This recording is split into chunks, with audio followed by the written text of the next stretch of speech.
Thank you, Shankar Prakash. First thing in the morning, it's lovely to hear his voice, right? He's the voice of Karnataka, right? And so, morning, everyone, and welcome. We have a plenary session, of course, this morning, and the first part of the session will be a, a Nobel Laureate lecture by Emmanuel Charpentier, and I think we had to record the lecture because she was unable to travel to Bangalore, and I'll give a formal introduction to her as part of the recorded lecture. So I won't try to introduce her here, uh, but I just wanted to say that gene editing is, of course, for those of you who don't have a background in biology, in some sense, the fantastic development in human genetics and genetics in general was that we learned how to read the genetic code, right? But, around 10, 12 years ago, people started thinking seriously about how they would also be able to change the code by editing, right? And maybe it was actually more like 15, 20 years ago. But the real breakthroughs came around 2011, 2012, when they came up with a technique called CRISPR. And CRISPR-Cas9 was the methodology by which you could cut and paste, right? Take the genetic code as a 3 billion long string of characters, ACGT. Now you can actually go to a specific site, cut it, and paste some subsequence in that position. That ability to cut and paste, we call it editing. And this has given enormous power. And yesterday, for example, we had a whole session on gene editing in agriculture. And so for plants, and today in India, that's an open regulatory area where you can actually edit plant genomes. And later today, we will have a session on the future of genomic medicine, where again, we will see some applications of gene editing, some work that is going on in CMC Vellore, which will talk about this. So we really look forward to the impact of gene editing and how that rolls out in India. I think we are still waiting to see real sort of entrepreneurial energy and innovation coming in a strong way to actually also have an impact on society and industry. But this is the beginnings. This culture of having a Nobel laureate give a lecture at the Tech Summit, always in the bio track, particularly, was initiated by Professor Sharat Chandra, and in the old days, and I think we've always tried to have that one lecture by a Nobel laureate, because this is a very science-rich field, and you need to actually hear from the great thought leaders. And last year, if you remember, we had Venki Ramakrishnan speak and about RNA and how that led to the vaccine development. And so without further ado, maybe we can now get into and play the recording of the lecture by Dr. Emmanuel Charpentier on the CRISPR-Cas9 technology and genetic engineering. Right? Thank you. So if you could roll out the I take recording. great pleasure in introducing our plenary speaker in the bio track of the 25th edition of the Bangalore Tech Summit. She is none other than Dr. Emmanuelle Charpentier, a French microbiologist, geneticist, and biochemist. She has developed her scientific career in outstanding academic research institutions in France, the United States, Austria, Sweden, and Germany, and the details you can read on the conference site.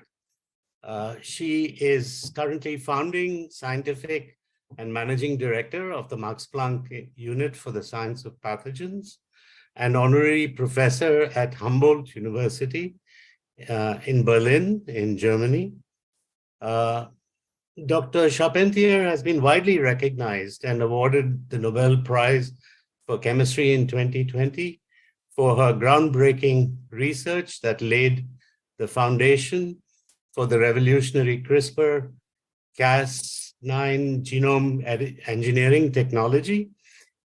She has, of course, received numerous prestigious international awards and honors, and is an elected member of national and international scientific academies. Significantly, Dr. Charpentier is also a great role model for academics taking their deep research to translation and commercialization. She is a co-founder of the very successful CRISPR Therapeutics and ERS Genomics with Roger Novak and Sean Foy. Dr. Charpentier will speak to us today about a research journey towards the CRISPR-Cas genome engineering technology. With that, over to you, Emmanuelle. Yes, thank you very much for the kind invitation. So thank you, Vijay, Chandru. I'm very honored to be invited to give the plenary talk for the Bangalore Tech Summit. I hope one day I will be able to visit your country, which I still never visited.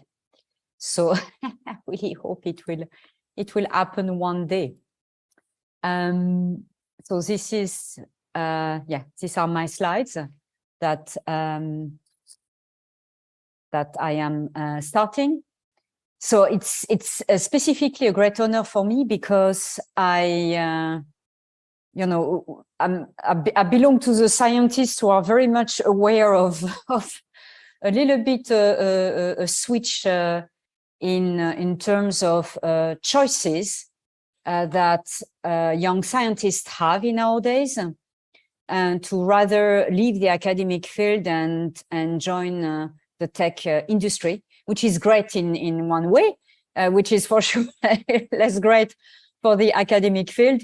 But I'm very much amazed to which extent the biotech business has evolved the past 20 and specifically the past 10 years with all the startups.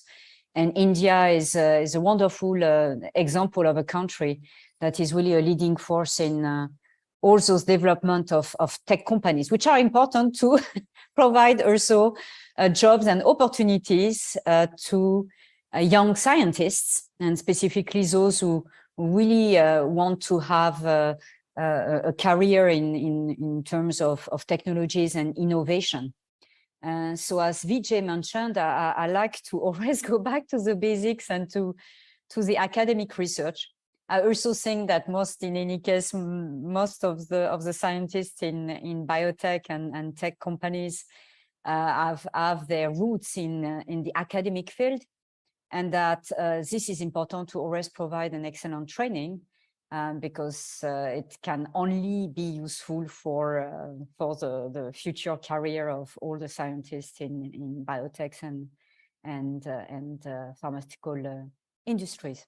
Before I start, I would like to always mention and thank all the scientists who have been part of specifically the CRISPR-Cas journey. But if I take my career, I always worked with great scientists and great mentors. up to the point 20 years ago where I started my own team. And as it was mentioned, I worked in different countries, in Austria, in Sweden, in Germany. And for the CRISPR stories, I worked with very junior scientists. And I would like to mention Krzysztof Szyliński and Elitsa Delcheva. And there were three collaborations. The group of Jörg Vogel with Cynthia Sharma, then Jennifer Doudna and Martin Jinek, and Eugenie Konin and Kira Makarova. Right now, I'm in Max Planck. I'm at Max Planck in Berlin, where I founded a small institute that is focusing on the science of pathogens, with always, for me, the interest and the wish to continue to work in these directions, with always the understanding that infectious diseases remains the second cause of death worldwide, and that requires a lot of effort from the scientific and the biotech community, and to be able to cope in the future with infectious diseases, not only viral diseases as the one we can face right now with SARS-CoV-2, but also bacterial diseases, with always a focus when one works on bacteria that cause diseases in humans. That is to try to understand the mechanisms of diseases, try to understand how the bacteria cope with their environment, to always, and this has always been the line of my research over the years, it's always to try to find new mechanisms or new molecules that can lead to new targets for novel therapeutic interventions, whether these are pure antibacterials or other anti-infective strategies. And the second line of research that was always, and when one works on bacteria and also viruses, but specifically on bacteria, we all know that our research can lead as well to very interesting mechanisms that could be exploited for gene technologies. And this has been, the history of molecular biology that has shown us that it's really understanding the evolution of bacteria and viruses and how they cope with their environment, and specifically CRISPR, that is a system existing in bacteria and that allow bacteria to defend themselves against their own viruses. This type of research is really key to find new gene technologies, as it was shown in the past with restriction enzymes and other types of enzymes that have been used to amplify DNA, and so on and so forth. In my lab, we have been focusing over the past 20 years on really Streptococcus pyogenes. That is a strict human pathogen responsible for a wide range of diseases. And we always try to understand the regulatory mechanisms, focusing on proteins and small RNAs as regulators, and trying to understand how those regulators can affect the expression of virulence factors, but also other types of factors that allow really the bacteria to adapt to the environment. And in the case of Streptococcus pyogenes, it's really the human cells, the human environment, how they can cause diseases and how they can survive also in the host. As it is the case for Streptococcus pyogenes, but also for other types of infections. We also deal with bacteria that have the capability to persist in the host and to, in a way, resist the treatment of antibiotics.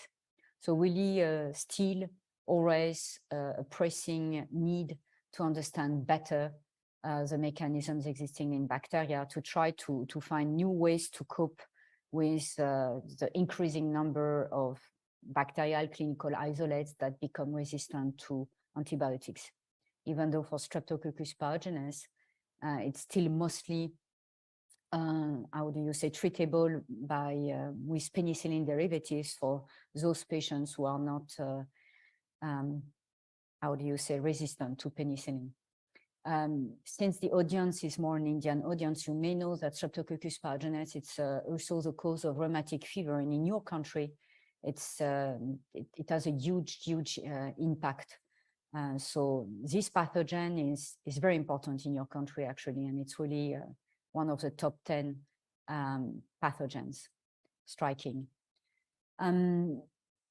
As I said, so for sure, I talk about CRISPR a little bit in my presentation, and CRISPR is really a gene editing technology that has to be placed in the history of genetics, whereby the 19th century was very important to establish the basics of genetics, with Darwin's on the origin of species, Mendel on the laws of inheritance, the DNA that was isolated by that was isolated in 1871. Then in the last century, researchers who showed that DNA was a carrier of genetic information, then the structure of the DNA double helix that was established, and in the 60s, a genetic code that was deciphered.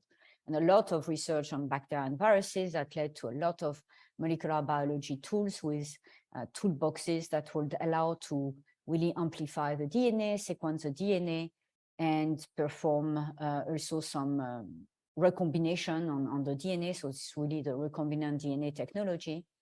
The gene targeting that occurred in the 90s with also RNA molecules used as RNA interference molecules to interfere with the expression of genes at the RNA level.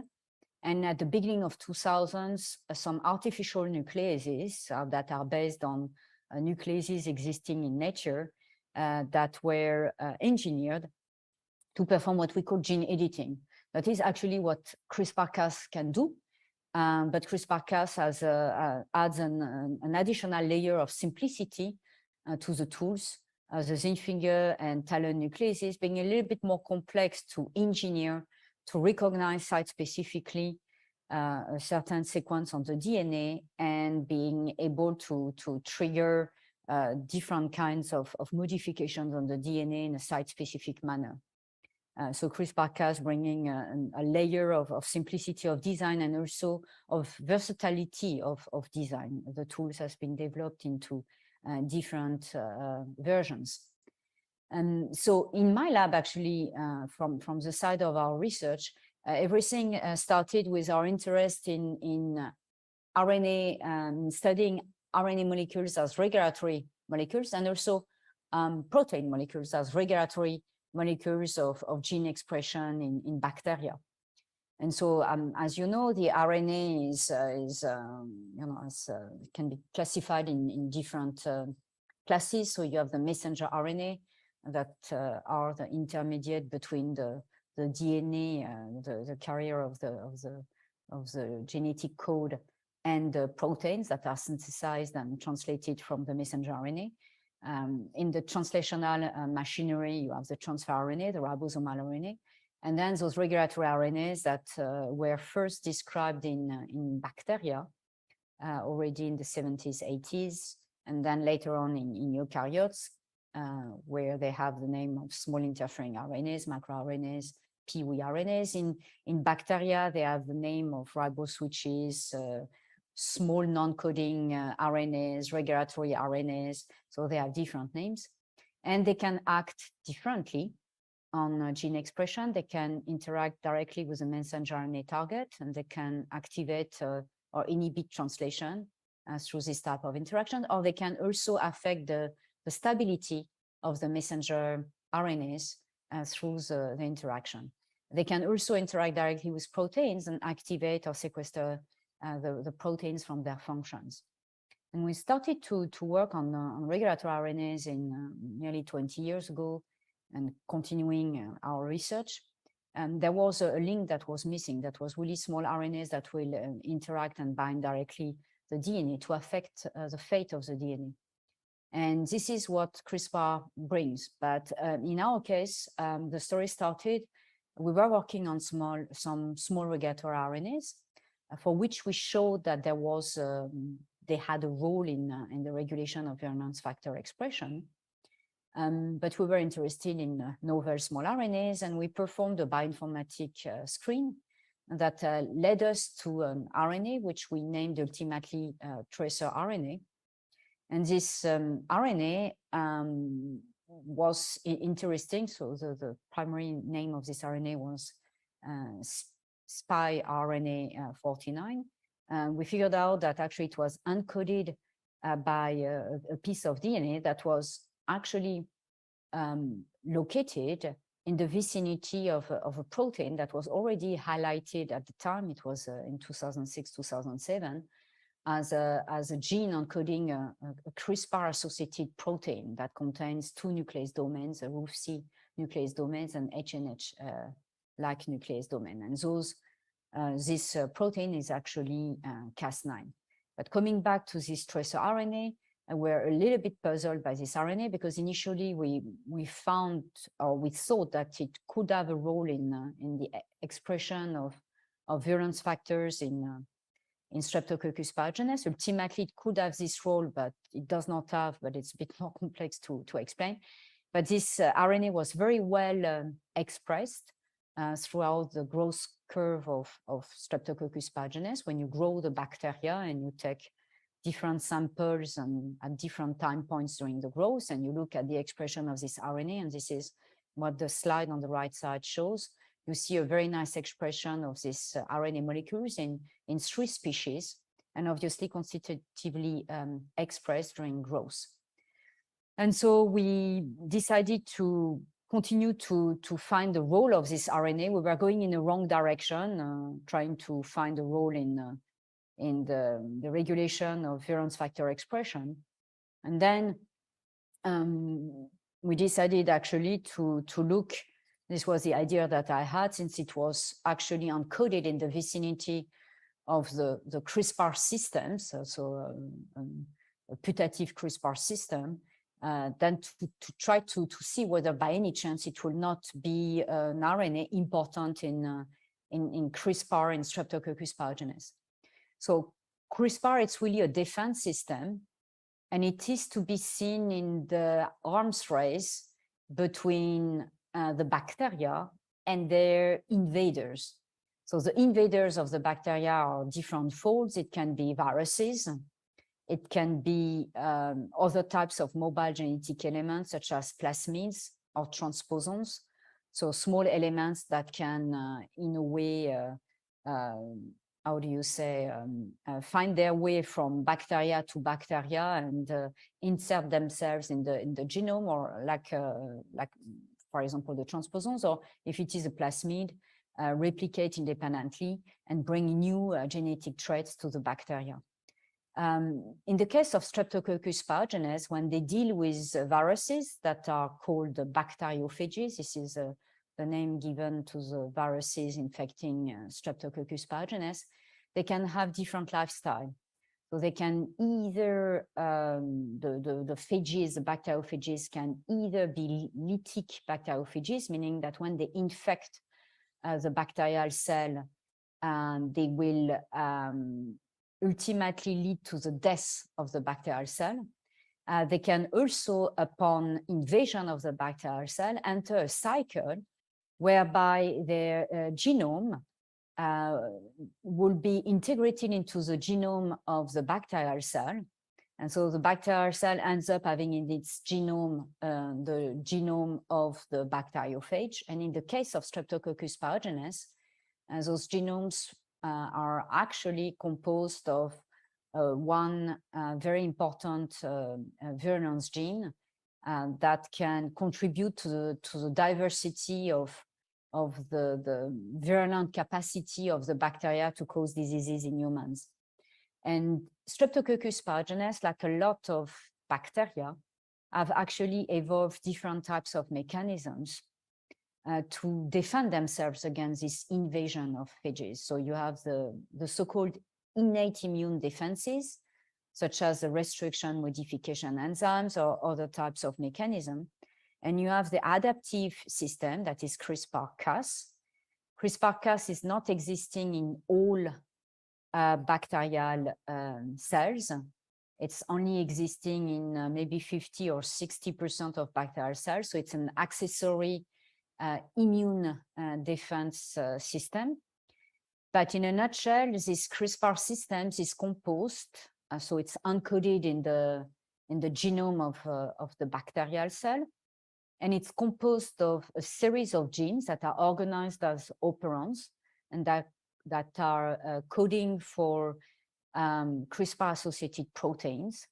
And in the vicinity, so juxtaposed to this operon of CRISPR-associated genes, you have a so-called CRISPR array that is composed of short repeats, here indicated in black, that are identical repeats, shorts, and that those repeats are interspaced by so-called spacer sequences of different colors, which are actually sequences of different origins and often matching sequences of mobile genetic elements. So you will find a lot of those sequences that are called spacers that are actually have as origins either bacteriophage or plasmids or transposons. And when a bacterium encounter a virus, there will be the CRISPR-Cas machinery that will enter into play. Some of the CRISPR-associated proteins will be able to recognize the invading DNA upon entry and will be able to insert a portion of this phage invading DNA into the CRISPR array. And this will work as a memorization. So this series of repeats of spacers, are kind of considered as a memory bank of all the different infections by viruses or mobile genetic elements which the bacteria would have encountered.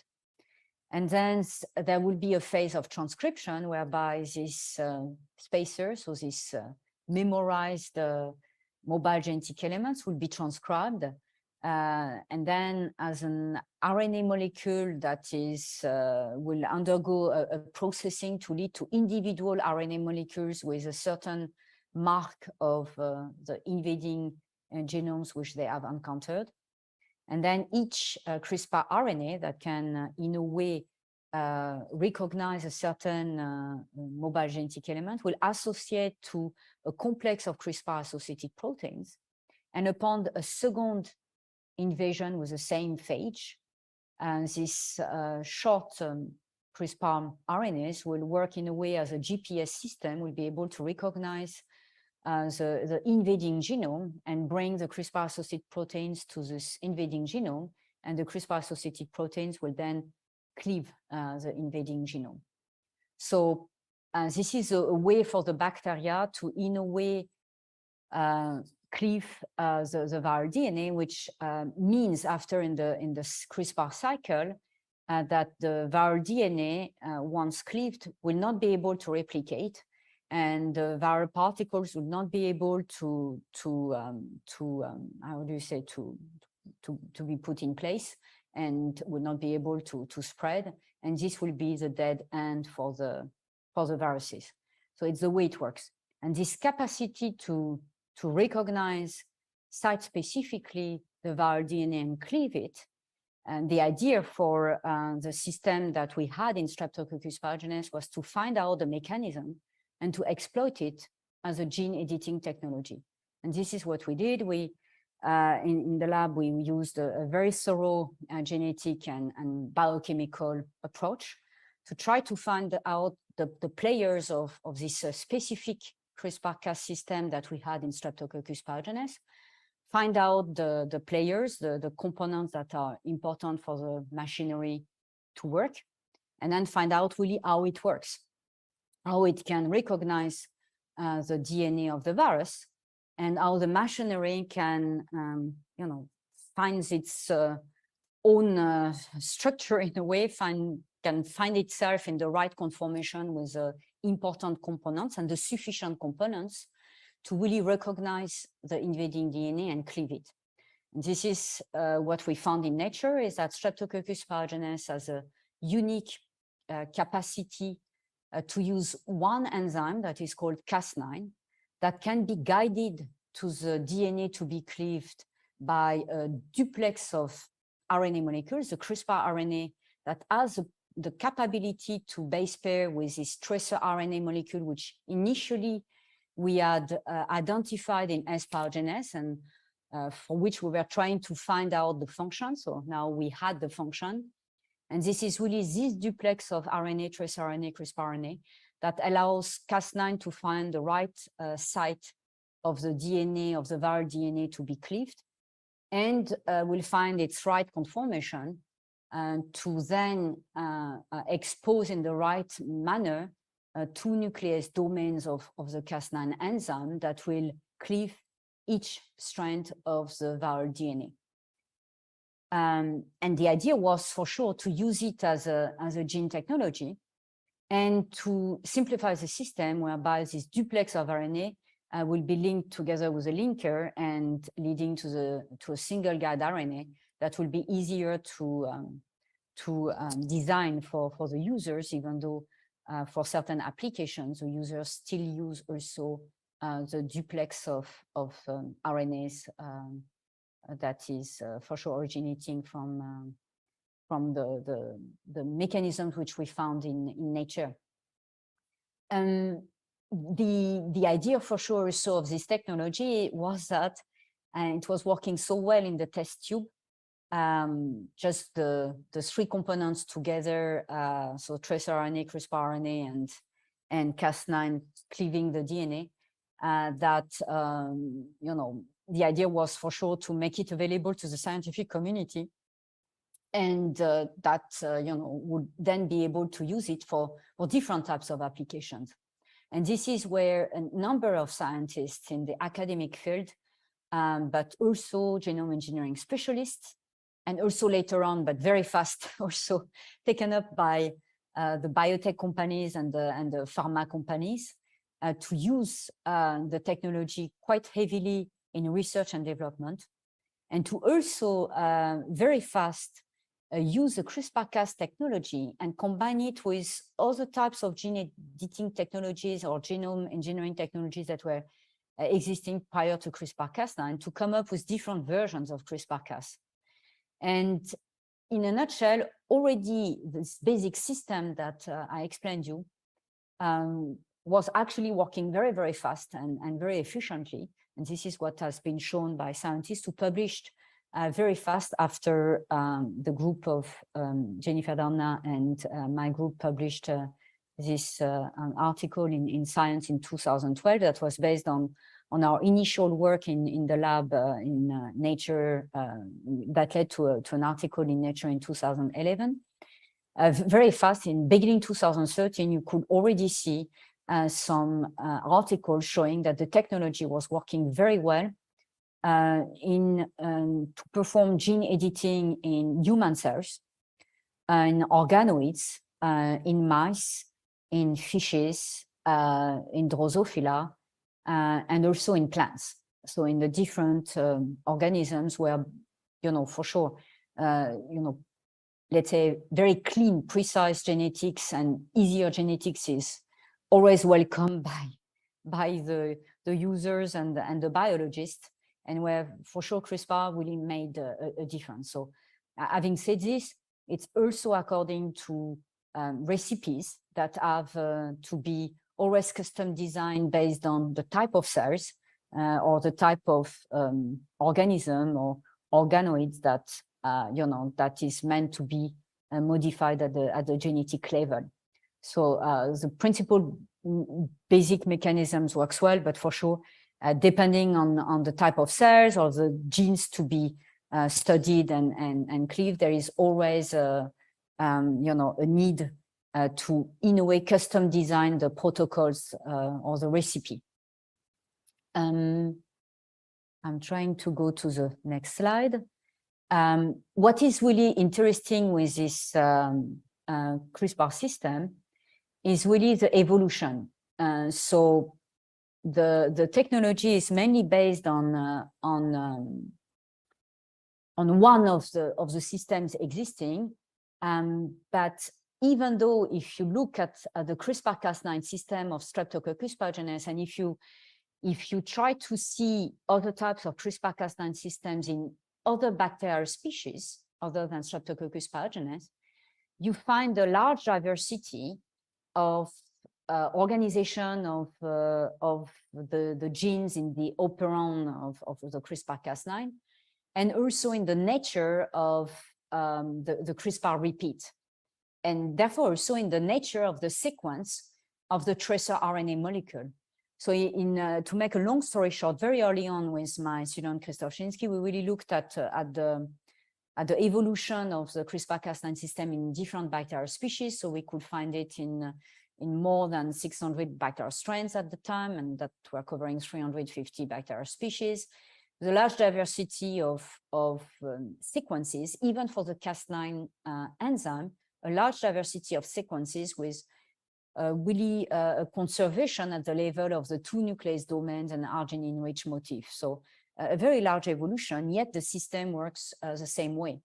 And having said this, this system also is to be placed in the large, really large, let's say, numbers of studies that were done on the CRISPR-Cas system that started with pioneers of the CRISPR-Cas biology field already in the 90s and 2000s. I don't have the time to cite all my colleagues, but who had already found diversity of CRISPR-Cas systems with type 1, type 2, type 3. Cas9 belongs to the type 2. Since then, since 2015-16, there were 2 different classes put forward. Each of them contains 3 classes with further subclasses. So a large evolution of the CRISPR-Cas systems with a tremendous interesting mechanisms of system that not only target DNA, but also target RNA. And that overall works a little bit the same than CRISPR-Cas9 system, but have kind of, slight differences that really make the difference and that bring actually these CRISPR-Cas systems in nature to have been developed in different types of toolboxes for the researchers. The applications are very important, and I understood that your conference is very much for sure on the tech aspect, but also where you will hear applications of the CRISPR-Cas genome editing technology. And it's very important to mention that beyond research and development, which I mentioned earlier, the fact that CRISPR really changes the life of the biologist to really boost the research on trying to understand the functions of genes. It really allows to redefine a little bit how do you say, all the research and development, in the sense that CRISPR gene editing technology allows to study cells that are more, for example, if one focuses on clinical research, that are more significant for the clinical research, and for which genetic tools were not really that much amenable prior to CRISPR-Cas. It's really changing the way we think of screens, of finding new targets for new therapeutic interventions. Also, the way we design new models of diseases that are important to test drugs that are being developed by in the private sphere. It's for sure very important for also transplantation, and also as a direct medicine to treat human genetic disorders, combining the gene editing technology with cell therapy, so using cell replacement, replacing the cells, the sick cells of the patient by cells that would have been corrected in the labs. Large implications in the agriculture field, whereby CRISPR brings really a technology that allows to produce genetic crops in a more clean fashion. So in the sense that following the genetic modification, there is no trace of foreign DNA, and one could, in a way, reproduce a plant that one could find in nature.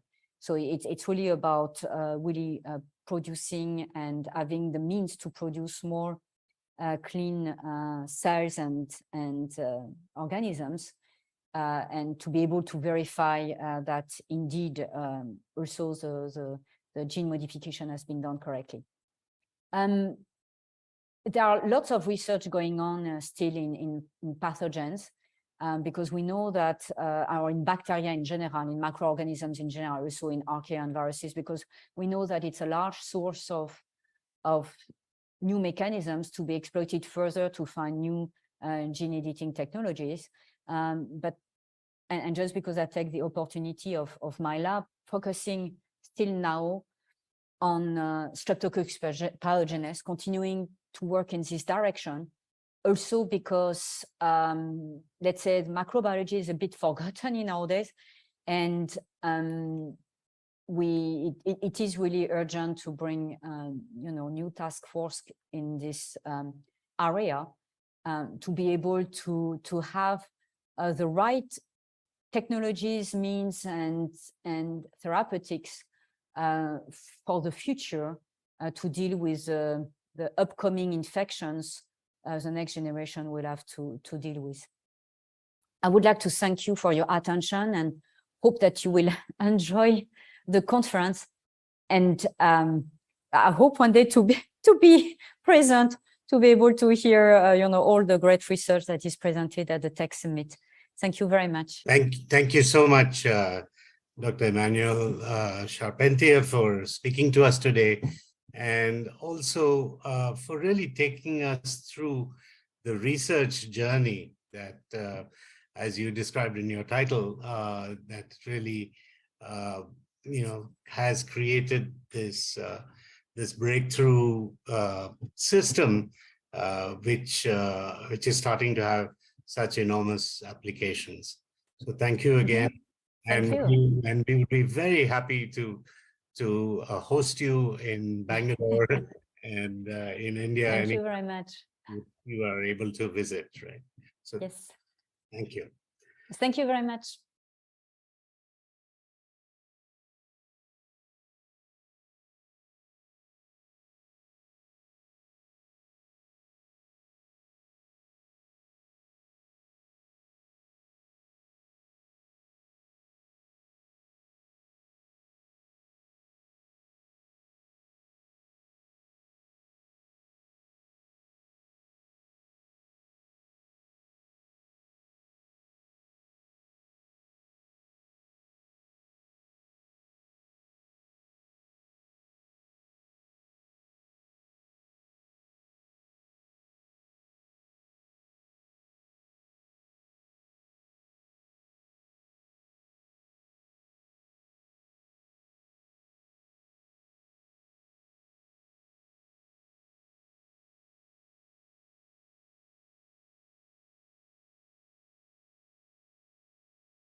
Possibly you are all aware that we are getting ready for a launch tomorrow at Sriharikota by the first space startup in India. And their rocket is ready. Vikram S, though this rocket is not something that is going to launch a satellite in orbit, but this is going to be a suborbital mission. It will demonstrate that young people with a dream to build something big can actually do it in India. And we have created an ecosystem today for them to make their dreams happen, build the rocket systems using the available industries in India, and take the support of the Indian Space Research Organization, infrastructure that we have created today to make that launch happen. Because launching a rocket is not a small play. You need a lot of support, much beyond the rocket itself, in terms of the ground stations, the tracking, the navigation, the safety, the command to destruct. All of them has to be there in place. And I'm very happy that the work we did along with InSpace, that the new mechanism that we created really created a lot of energy and enthusiasm in this sector. When you look at the R&D of India, probably you may wonder which area is really the R&D taking place. Are they really bringing technologies from outside and building it in India in terms of products realization, or the real R&D do takes place? I think some of the sectors in the recent years has really shown very, very clear examples of how R&D can really transform many of the core tech sectors. Of course, one of them is the medical sector, which is very, very evident. And of course, we were very proud about the space sector of last many years, that we were able to build rockets and spacecraft using most of the indigenous technology. Of course, we depend still on devices, especially the electronic devices, to be procured from outside. This continues to be one of the very important issues that facing us in terms of building complex space systems. And really happy that the government is taking this action to create the next revolution in the electronics, especially the hardware that need to be built and done within this country. Bangalore, especially being the technology center of design of electronic devices, but then manufacturing and production of something that we need to build for the future is still far away. I think this is one area which we identified even for the space sector to really grow in India. So let me take this opportunity to quickly go through a few slides. I thought that I won't use any slides and speak very generally, but then looking at the audience, it will be really, to really get you involved in what I am speaking. I thought that I'll put some slides so that you can connect with what I am going to speak. I won't spend time on what we achieved in space sector over the many years in terms of the rockets, satellites, the science missions, and probably you are aware that we were one of those countries who were able to put a satellite around Mars in the very first attempt, and then develop it at such a very low cost, and really something fantastic. And it's equally important to look at how we are looking at the future in terms of science exploration. The possibility of launching the Chandrayaan-3 is there in few months from now. We are looking at studying sun, studying at the various celestial events, and we are also looking at joint collaboration with NASA and JAXA. But if you look at the world over, we see great changes happening in the space sector, the private space sector becoming much more thriving, the LEO constellation satellites becoming very important one in terms of providing communication services. And even we talk about going to moon, Mars. Of course, the moon rocket has just taken off, and it's on the way to moon. The SLS-1, after many delays, it has been launched successfully. Now it is making those steps to go to moon. The interest in moon is once again rekindled in terms of colonization. Now, a lot of things happening across the globe. The space tourism really has come into place. Almost 30+ people have become astronauts on account of the space tourism activities happening elsewhere. But the emerging space application is what is more important for us in India. If you look at very carefully, we see that data from space is something very, very important. And this data, along with analytics and the decision-making support that we can provide through space, become very important tool for which we can build technologies, business in this country. For example, I will talk about the satellite connectivity which is happening now. Probably you are all aware that the IoT revolution has already started. The data analytics tools that are available with each one of us in terms of the capability that you have in devices, it's also increasing. If you look at space satellite data, we have a lot of imageries available from satellites. The analytics still happens offline, and the decision-making process that happens using satellite data is still not real time. Of course, we have the communication network, we have the remote sensing network, we have the position and timing services networks, and all this has to come together to provide you a set of services that are required, driven by the artificial intelligence and machine learning. So this is the core of the space sector now. I'll give you some examples later how this sector is actually changing with the innovations that is taking place by the startups in India. Some of the startups which I am quoting now are SatSure, Vasundhara, Pixel, etc., really making news, especially by their activities in terms of the ability to provide solutions through the remote sensing images and analytics that you are doing in various sectors. For example, SatSure has been able to make a substantial impact how they using the satellite data for banking sector in terms of lending. Similarly, the activities done by Vasundhara and Pixel, and they are all looking at how to build their own satellites now and then launch for looking at the situation today in terms of the satellite data being very scarce commodity.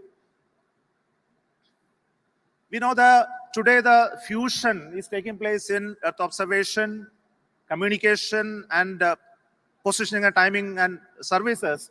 And this is really affecting many of the business activity that you are doing in India and world over. Specifically, looking at the smart city concepts, where the ability to provide faster communication networks, then monitoring and surveillance activities of all what you are doing, connecting to the IoT devices, even handling business activities in terms of manufacturing, production, warehousing, delivery, etc., through the connectivity that is seamlessly going to happen through the networks that you have in place. Here, the space sector is going to play a very, very important role. I believe especially Bangalore has great role to play in the emerging sectors related to smart cities, smart manufacturing, and connectivity solutions that we are talking about. For all this, we need to have a very thriving space sector. We know that today we have a certain number of launch vehicles decided and designed and manufactured in India. We are looking at how we can expand it in the days to come. So this not being a very core subject that we are discussing today, I won't spend much time on it. We also have to work on cutting-edge technologies for the future.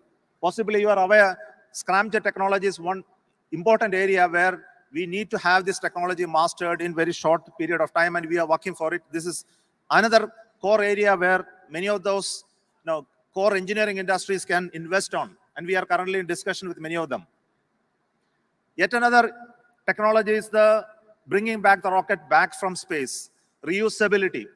I think this has been demonstrated by the two space companies in the world already, and we are working on how we can make use of some of the capability that we have today to develop and demonstrate reusability, and possibly this rocket can be used for space tourism and other activities.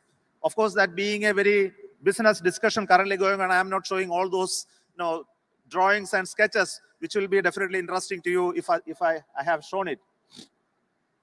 Another important area is developing new propulsion systems.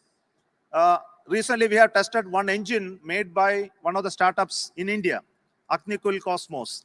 They have done their engine manufacturing for semi-cryo engine using additive manufacturing, a single-piece engine, and we have successfully tested at one of the ISRO centers. And this is again a great start for some of those people who are into the rocket business.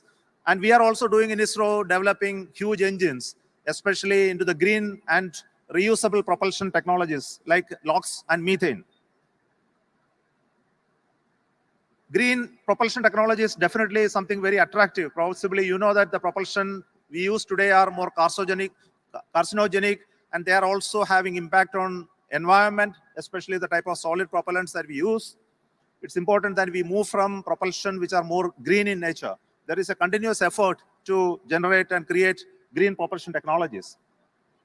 Similarly, the propulsion technologies related to electric propulsion is already there in spacecrafts world over. But in India, the work on electric propulsion is being done by one company in Bangalore, and their name is Bellatrix. They have developed this thruster in Indian Institute of Science campus. I was fortunate to see the thruster being fired just 2 days back. And I can tell you, young people in India are capable of building this technologies within this country using the materials and knowledge that we have today in India. Similarly, we need to graduate ourselves to build much higher thrust electric propulsion devices. I'm really happy to note that same activities are happening in various institutions in this country, not in ISRO. I want to tell you specifically, this is something that is happening outside ISRO. Similarly, we are working on how to use nuclear fuel as propulsion devices in terms of energy generation, for example, for long duration travel, as heaters when you have faced with extreme low temperatures in space, these technologies are required. In India, there is a company who is actually working on it, and we are in discussion with them to source it from them for using our rockets and spacecraft, which you will hear in the news in few days from now. We are working on small rockets. Again, small rockets are very, very important because the access to space for small players is very, very important. For a company starting to build a satellite, and they are looking for a launch opportunity. Many a time that's not available because the big players will decide when they will launch, where they will go, which orbit they will go. So the market for small rockets are emerging, and many of them are working on small rocket technology. So we are looking at how to build small rockets, but also use additive manufacturing as very important element. And this is another tech domain in manufacturing sector in India. Many of the people, including startups, started working on additive manufacturing. Though this initially it started coming from outside the country, today I can tell you there are at least 2 companies in India who is actually manufacturing the machines for additive manufacturing. And this is something really wonderful. And one of the startup company recently inaugurated their additive manufacturing facility using a company which manufactures a machine in India. An MOU signed by them indicates that they want to work on additive manufacturing in space. And this is the revolution that is happening in India. And I am very happy that many of the startups are picking up ideas from additive manufacturing as well. Similarly, another technology domain is the energy sector, building batteries, energy storage devices for the future. Possibly, you know that this domain is already attracting a lot of world attention, specifically connected to the mobility domain, cars, etc., becoming very affordable today to have long duration endurance. So the battery technology becomes very important. And there are a lot of things which I don't go into it. Those who are interested can really research and find out the type of work that we do in ISRO. And we are ready to transfer whatever we are doing today to the startups and companies who are interested to work on futuristic energy storage devices. And there is a huge amount of market available for such devices, especially in the domain of mobility, long duration energy storage, and also in sectors where high energy storage devices are very critical, including drones, etc. Material development and design is very, very crucial for the country. I don't have to stress for it because many developments that are taking place today, especially in the area of ceramics, dielectrics, high temperature materials, high strength materials, carbon fibers, these things are the feeders for our future. Maybe some of the rare earth materials for magnetic devices, etc. Today, we are dependent so much on the import of these materials for our technical work and also engineering work in this country. And there is a focused attention given by government on how to bring capability in these sectors in various domains.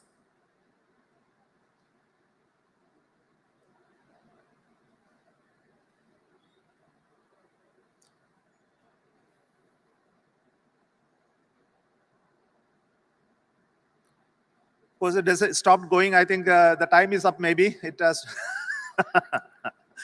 I know it's okay. Okay, it goes. Another domain, of course, is the carbon fiber technology, which we are still dependent on a lot of import. And I will urge many of the industries who are here, representatives who are here, we need to work on this domain. And government is really looking for partnership in building raw materials in this country in terms of the carbon fibers. Similarly, the electronic devices. Electronic device is another domain where there is a strong capability of designing existing in India, especially those highly integrated circuits and ASICs, etc. But manufacturing still far away, especially in the domain of the high-end electronic devices. But whatever I shown are some of the devices which you are able to manufacture in this country using the available industries and their capabilities. It's really happy to note that they are already into the space sector, satellites and launch vehicles. And even I can tell you, the computer that runs our rocket is actually manufactured in India. The processor comes out of SCL, Chandigarh, and they are making the computer, and that is what is powering our rockets and not the one which is imported. But then the capability is still very low, and it has to be expanded to the higher capability nodes, and we need to work on this for the future.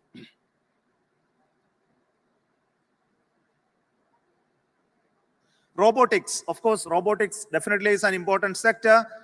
This not only for space, but also for terrestrial applications, manufacturing, remote controlled activities. And we are working in space sector to trigger this action in various sectors. We are working on humanoids. We are working on tethered robotics. Of course, looking at docking and other activities which you can demonstrate. And we look at it not as a production item, but as a capability demonstration, enabling startups, and we are willing to transfer whatever capability that we have to the industries.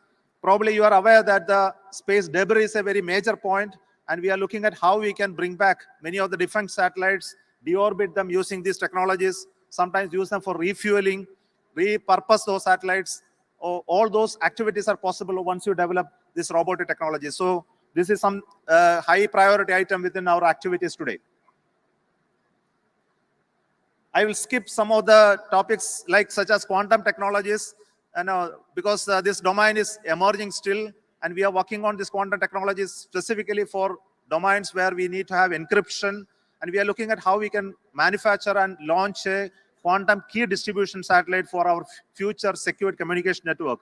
And I can tell you in India, at least two, three laboratories are very actively working on it, and there is a quantum project driven by the government of India, funded sufficiently to take this activity forward. And this is another domain where many of the startups and industries will have an opportunity to work on many devices. For example, the optical communication devices, the quantum algorithms which are required, the computational algorithms which are required, etc. Drones, of course, all of you know drones are the key thing, and government has already opened up this sector, and it is playing very important role in various domains that we know today. And we are looking at how space can really enable drone revolution. When you have thousands of drones flying across, and then we need somebody to control the traffic, regulate them, monitor them, surveil them, possibly space sector will definitely become one of the important tool for doing this. But I don't have to speak about drones in this sector. I think many of you are already aware, and there is already an exhibition where drones are already displayed. Recovery from space, of course, we are working on. I won't spend time on it. We also work on various other disruptive technologies. Of course, due to the paucity of time, I won't spend time on them.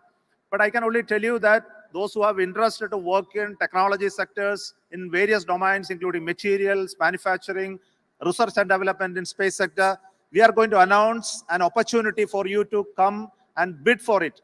And this will be one of the important initiative that the government will be taking to work in space sector. Possibly you are aware that recently there was a 75 space tech announcement in the defense side, and there are a lot of takers for it. And we are also going to do the same thing for the civilian space sector, and also applications for startups and companies to come, where there will be a seed funding from the government itself as an anchor seed funding for enabling the startups to come and work in this sector. I am very, very clear that the space technology has its own role to play in the future in various activities, including communication, remote sensing, connectivity, and also revolutionize the entire manufacturing, learning, communication, strategy, monitoring networks through the interconnectivity between space solutions that we already have. And this is really a very interesting domain that all of you can spend time and understand, and then invest, and then work in the future. Thank you.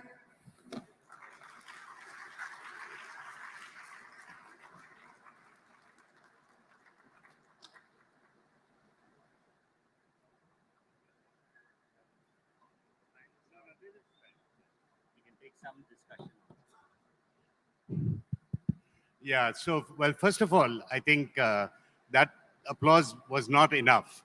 I think, as I said, space research is something that really fills all of us with pride, right? And I think our appreciation is, being conveyed both for, the talk, but also for all the work that happens at ISRO and allied agencies. Now, I think we have a little time still in the session, so we can have a little discussion as well. I think you mentioned, this adjacency where a lot of innovation, entrepreneurship, and so on is spilling out from the various space research programs. And I think we could see very clearly on the engineering materials side and certainly information technology. Would you like to elaborate on, how this entrepreneurial sector works with ISRO and how that relationship is established? For, I'm a BITS Pilani alumnus, and we are very proud of our young Awais, Ahmed, and Pixel. And so I know that there are many, many startups that are working with you. So it would be interesting for the young people to hear about that, right? Thank you. Yeah. Thank you for that question. Currently, we have at least 100 startups registered for support from in the space sector alone. So what we do with them is we look at their demand profile. We need to help them to curate their activities in various domains, especially how to handhold them in the technical side, how to handhold them with regard to identifying those funding agencies, build up a company that you can sustain on various resources. It is a very complex problem. Building a company is not an easy thing. Just to have one technology alone won't build finally a company. So we need to have a little bit of business intelligence aspects and how you want to take it further and scale up.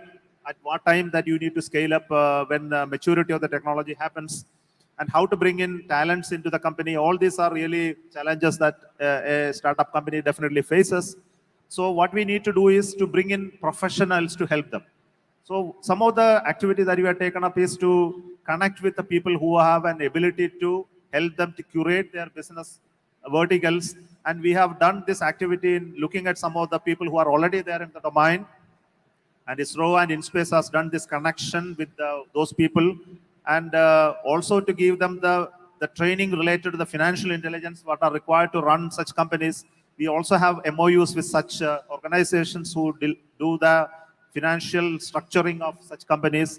So we like to give the support in terms of the end-to-end capability of technology, building teams, looking at facilities, providing facilities of whatever we have today, create the business knowledge and capability, ability to scale up at appropriate time. So the entire process of building startup company is something that we need to work with them. Of course, as a company, they have their own mind and brilliance to do that. But I can only say you that in space at ISRO, we are very keen to look at the end-to-end capability building. And 100 such companies are already there. Startup companies are there. Individuals are there. And I can tell you out of this 100, a significant portion of them have the potential to grow to a big company when they really scale up. So this is really a very interesting thing to see. And if you look at the sectors in which they are working, at least 3 to 4 of them are into the rocket building, designing systems for rockets. At least 10 of them are into building satellites and satellite-related high-end products. And rest of them are into building some technologies for the entire sector, or into the applications domain, or downstream sectors, or also into the ground infrastructure related to space. So this is the type of distribution that is there. And probably you may know that if you look at the risk versus the possibility of converting it into the ideas into business, it is least at the downstream work, especially in the application domain, but it is little higher into the sectors like satellites, and it is highest in the rocket building sector. So startups do realize this threat, because scaling up from an idea to a product that will produce profit, it is much more better in the downstream. And it's equally important to understand that the economy of space sector is driven by the downstream application segment. And I will urge all of you to look at how we can create more companies in the application sector. Then only the other sectors in the upstream will really grow. Because once you have more applications, there will be demand for more satellites, and the increase in demand for satellites will actually create more demand for rockets. So this is very important to understand and work in those sectors. And if you look at the Indian youngsters, I think their ability in IT, electronics, programming, software, they have a real good future, especially in terms of the business intelligence creation, supporting companies, etc., use the space-based services is something very phenomenally there and still not explored. Thank you. Thank you. Thank you very much for that comprehensive view of entrepreneurship coming out of the space sector. I know that you didn't really have time to go into details of some of the futuristic areas of space research, but since I'm the chair of the bio track, I think I will like to ask one question on space biology.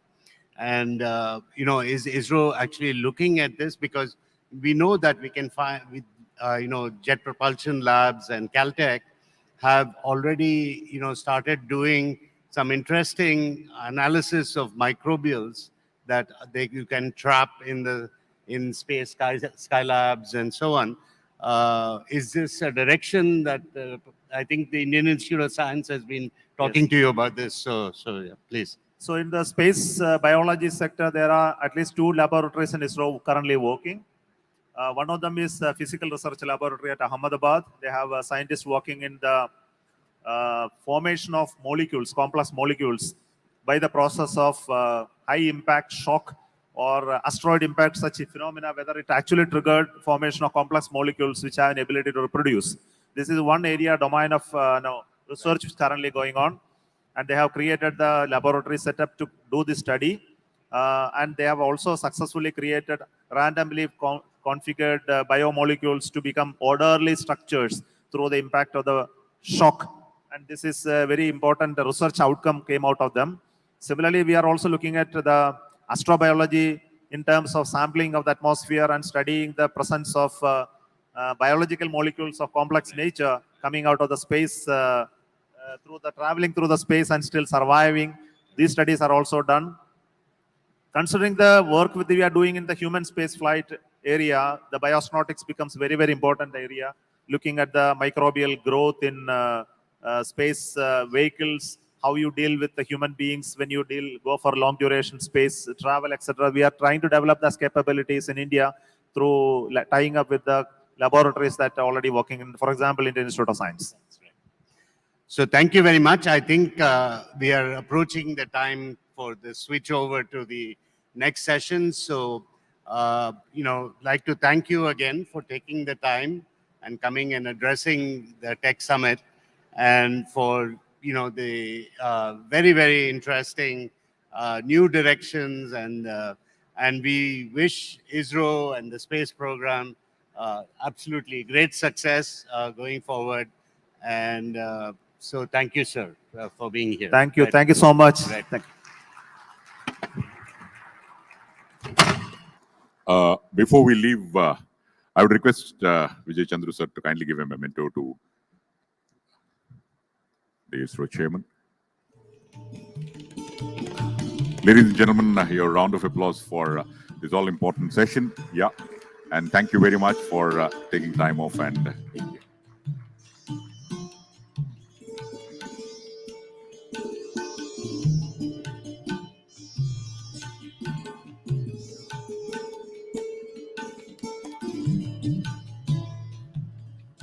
We are all set for the next session to unfold.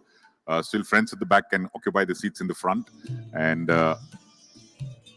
the participants joining in late will occupy the seats at the back. So I would request all of you, friends at the back, the youth, the power of India, kindly come forward and take your seats. We'll set the table in just a couple of minutes, and then the next session will unfold.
the beginning of a new technological revolution, which is based on Industry 4.0 technologies such as artificial intelligence, robotics, and the Internet of Things.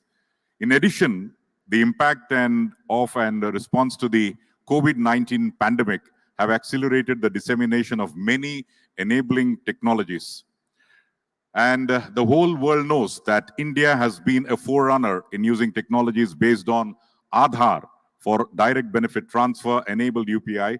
But there are other possibilities to further enable bottom-of-pyramid innovations around health, access to education, and of course, H2O, water. Today's session on technology as a key driving force for India's inclusive development will examine how the development and diffusion of technologies affect and are affected by socioeconomic inequalities. This session will start with the signing of an MOU between US-India Business Council and USAID, who have chosen the Bengaluru Tech Summit to commit to their vision of further engagement. As a quick introduction, USAID is the US government's lead development agency responsible for international development and humanitarian work.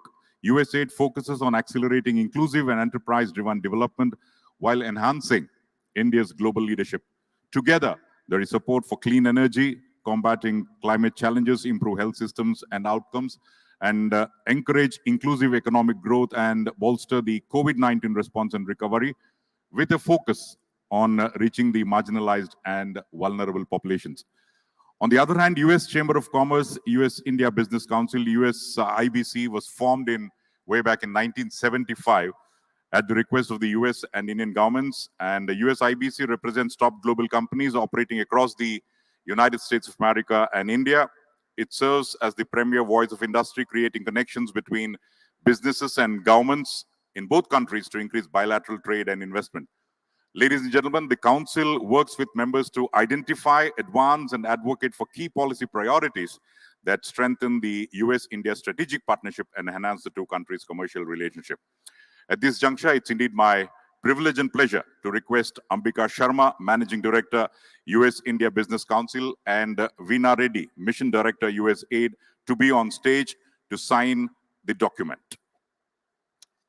Well, the energy is missing. What is the energy of the audience? Yes, of course.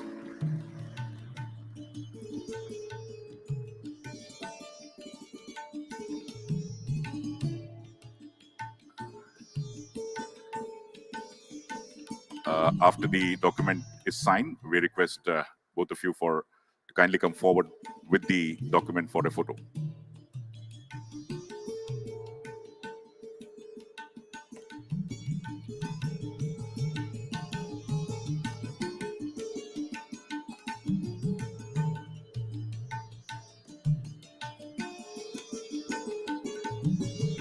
Yeah, may I request both of you to kindly come forward in front of the table so that our photographers will get a good pic.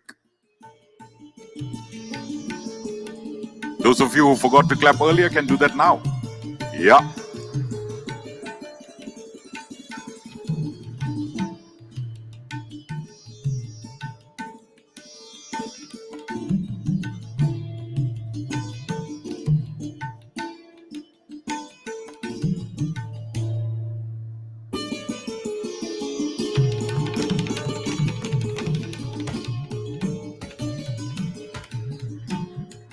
Thank you very much, the Managing Director of US India Business Council, Ambika Sharma, and Veena Reddy, the Mission Director of USAID. Thank you. And I would now request Veena Reddy ji for a small speech about this particular aspect. Yeah.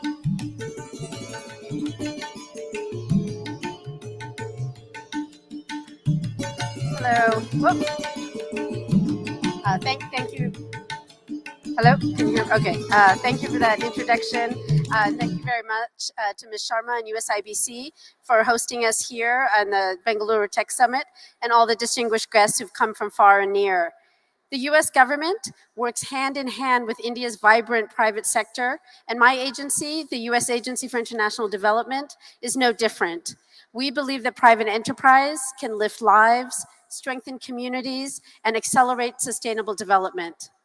Whether bringing mobile phones to our ears or new vaccines to our arms, the private sector has constantly innovated with government support to rapidly deploy solutions which save lives and improve our world. Today, with this MOU, we're reiterating our mutual commitment to work together across all sectors so we can tackle tough challenges and produce models that can be applied worldwide. We're also announcing the establishment of a new working group focused on improving digital connectivity, which will engage USIBC members and others to bridge the gender digital divide and expand connectivity with the goal of making the digital transformation more inclusive. There are boundless opportunities for collaboration, and I can't wait to see what new innovations the future holds. Thank you.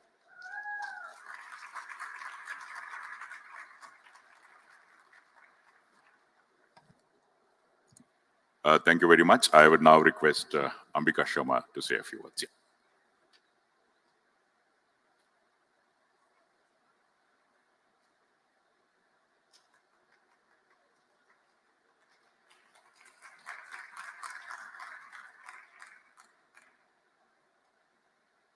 So, very good. Excuse me. Excuse me.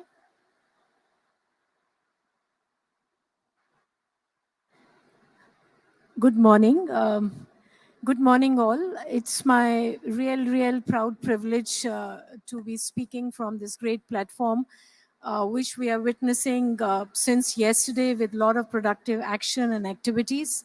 And I would particularly like to thank the Karnataka government for making this possible today and offering us the platform to sign a very significant MOU.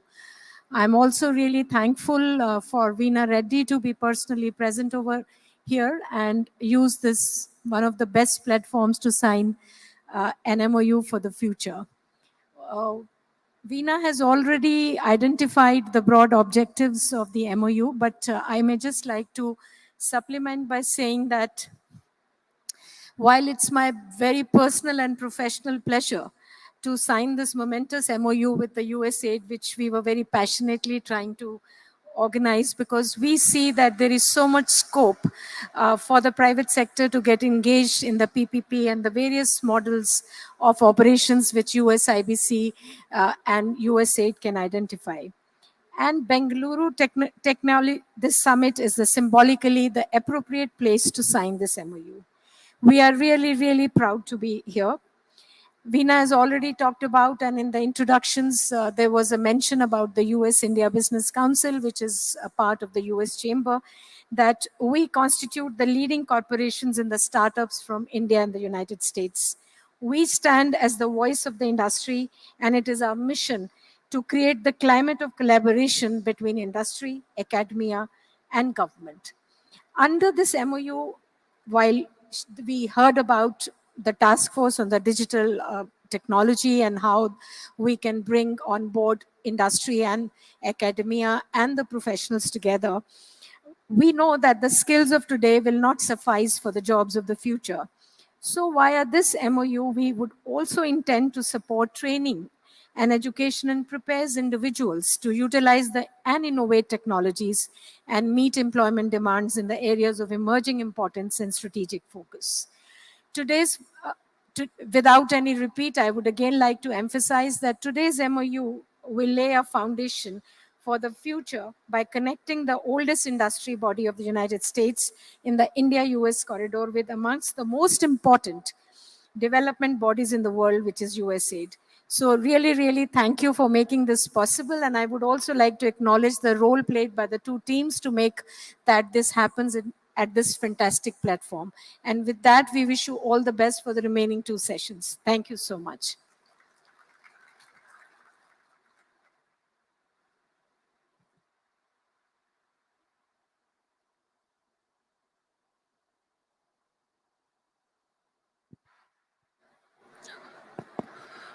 Thank you very much. I would request Veena Reddy to kindly stay back, and we are going to start the session in just a minute. And I would request Madam Ambika Sharma to kindly take the seat in the front.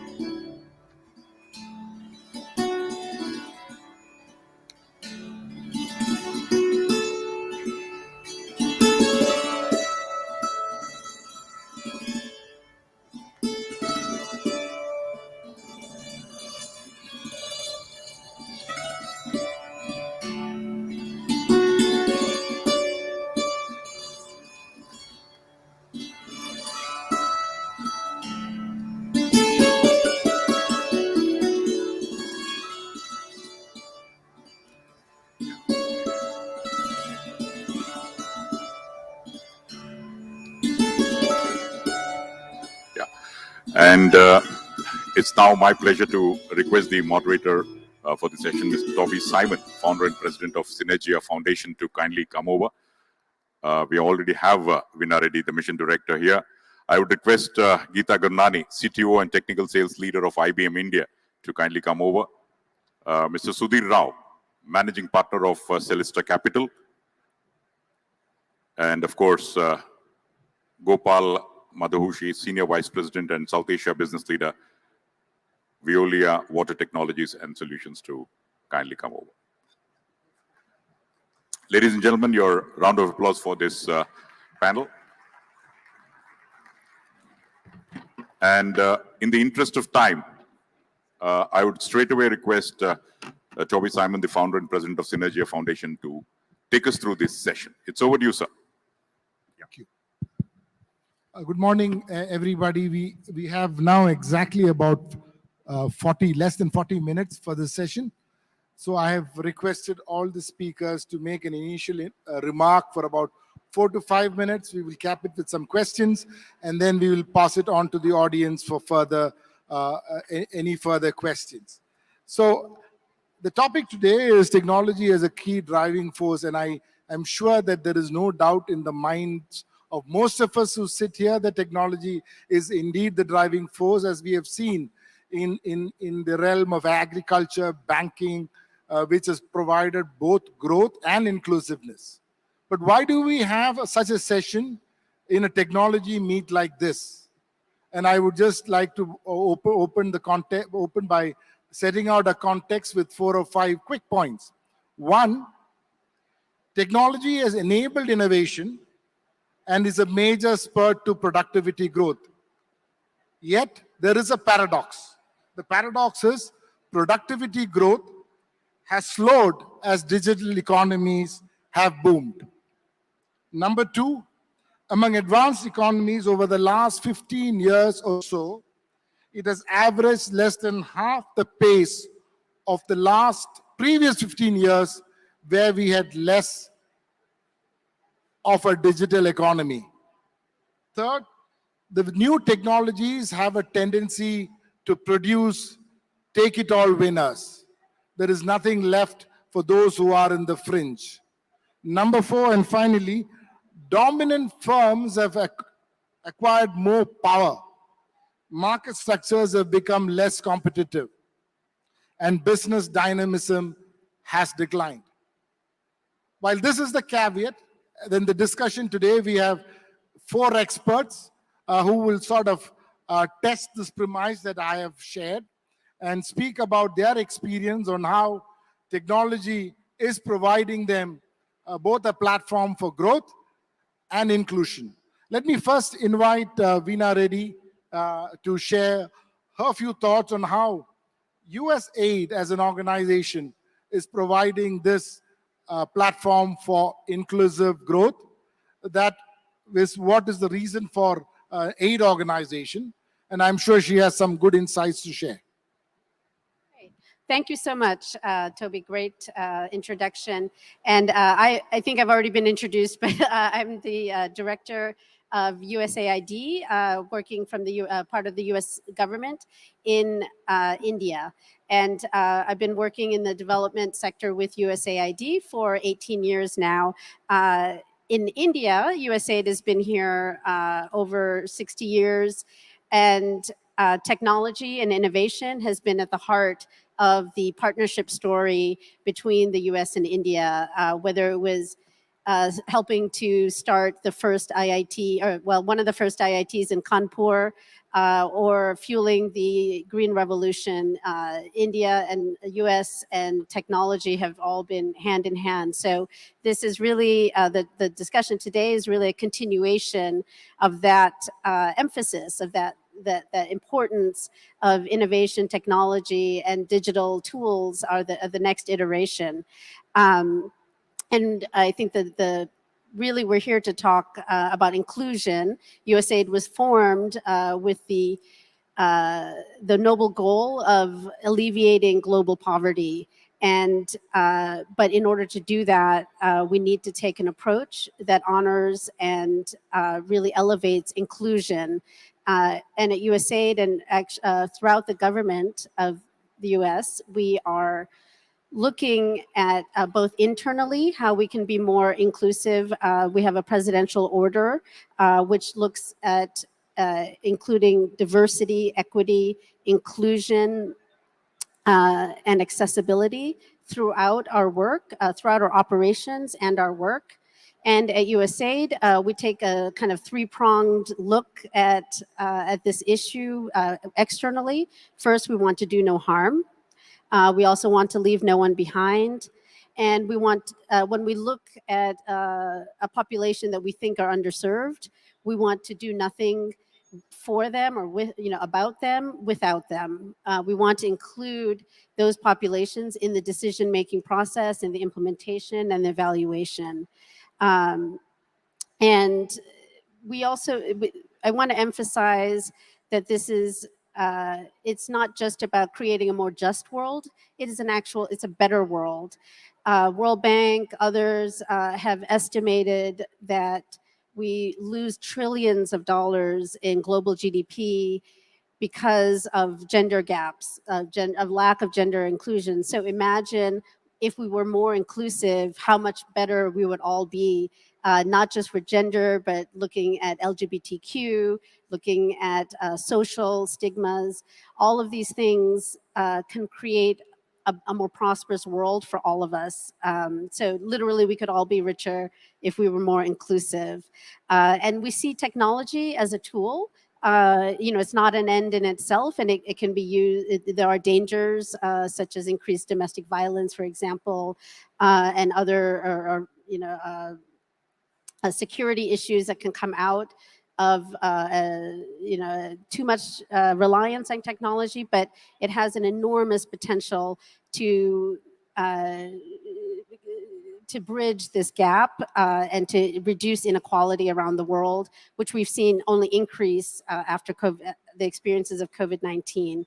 So at USAID, we look to incorporate digital tools and technology that can bring more inclusion into the prosperity of India throughout our portfolio and throughout the world, frankly. So in India, whether it's helping street vendors gain access to health services or helping women entrepreneurs get enhanced market accessibility through digital tools, we were constantly looking for ways to forward the agenda of inclusion and the principles of diversity, equity, inclusion, and accessibility throughout our work. Thank you. Avina, may I ask you a quick question? A quick one.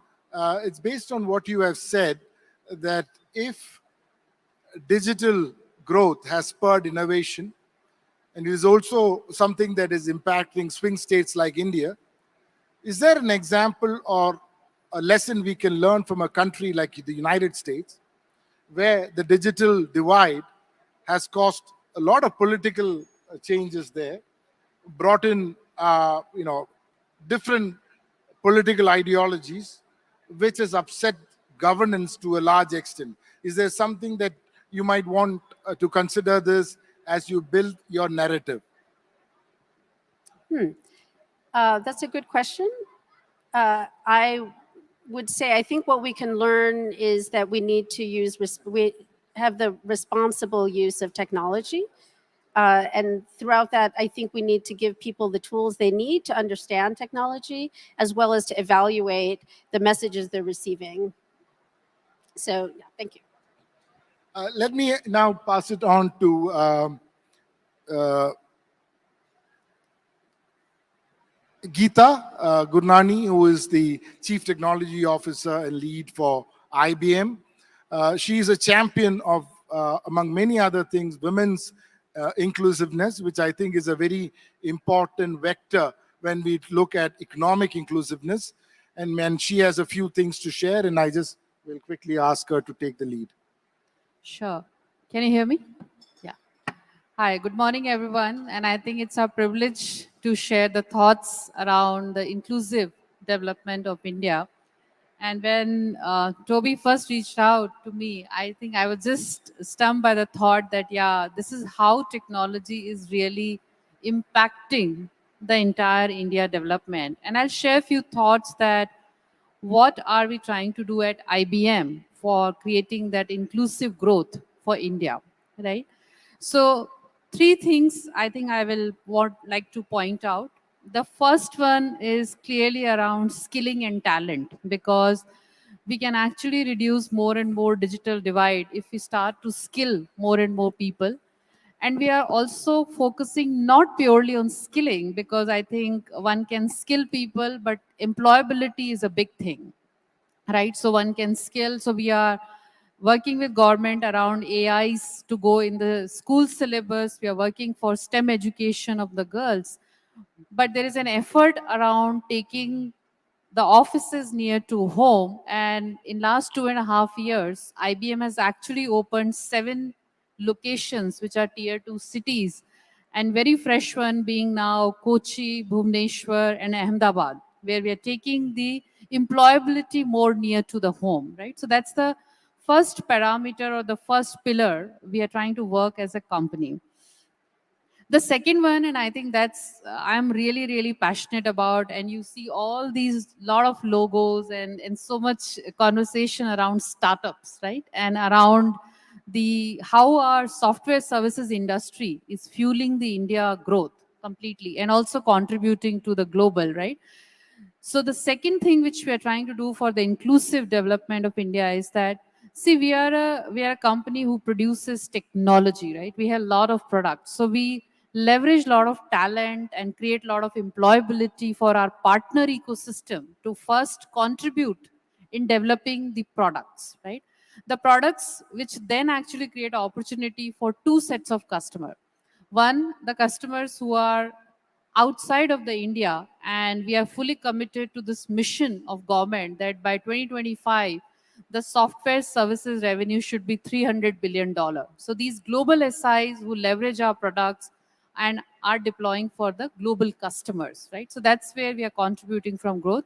The other is also the entire local partner ecosystem, which is serving to Indian customers, that they customize our products for Indian customer, they deploy them for the Indian customers. So that's the second pillar we are committed, which is creating opportunity for partner ecosystem. One for India, the other is from India for the world. Those are the two things I would call out, right? The third thing, I think it's a very important, because we all are now talking about India Digital 2.0, that how the financial inclusion needs to move forward further, how the urban and rural communication really needs to that bridge the gap, entire urban and rural communication part.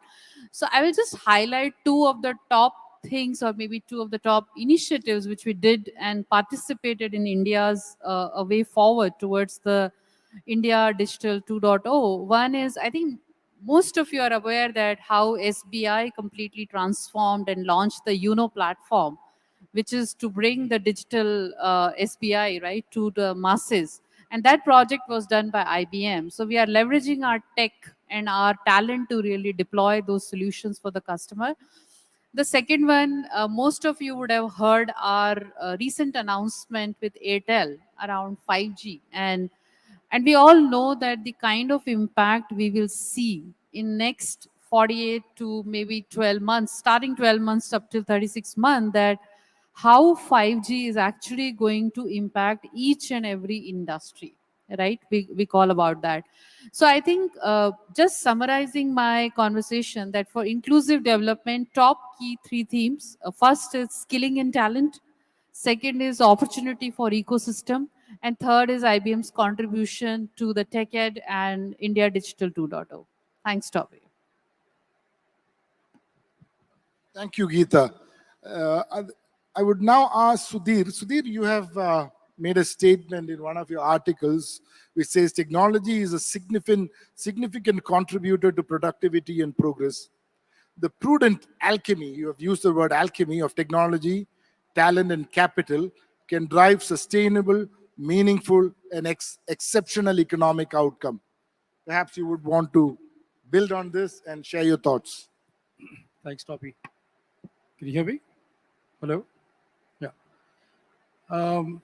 As a venture capital fund, we're often asked, what do we really look for in terms of matrices? And in that context, one of the elements that excites us is the ability to use technology as a lever for what we're now calling inclusive development. But in inclusion, when we look at Bharat, as it is often referred to, we have to be commercially prudent as capital providers.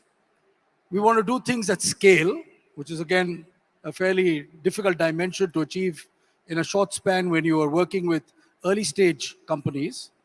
And you have to include as many technologies that are already available rather than do everything from scratch, which is leveraging the ecosystem that's already there.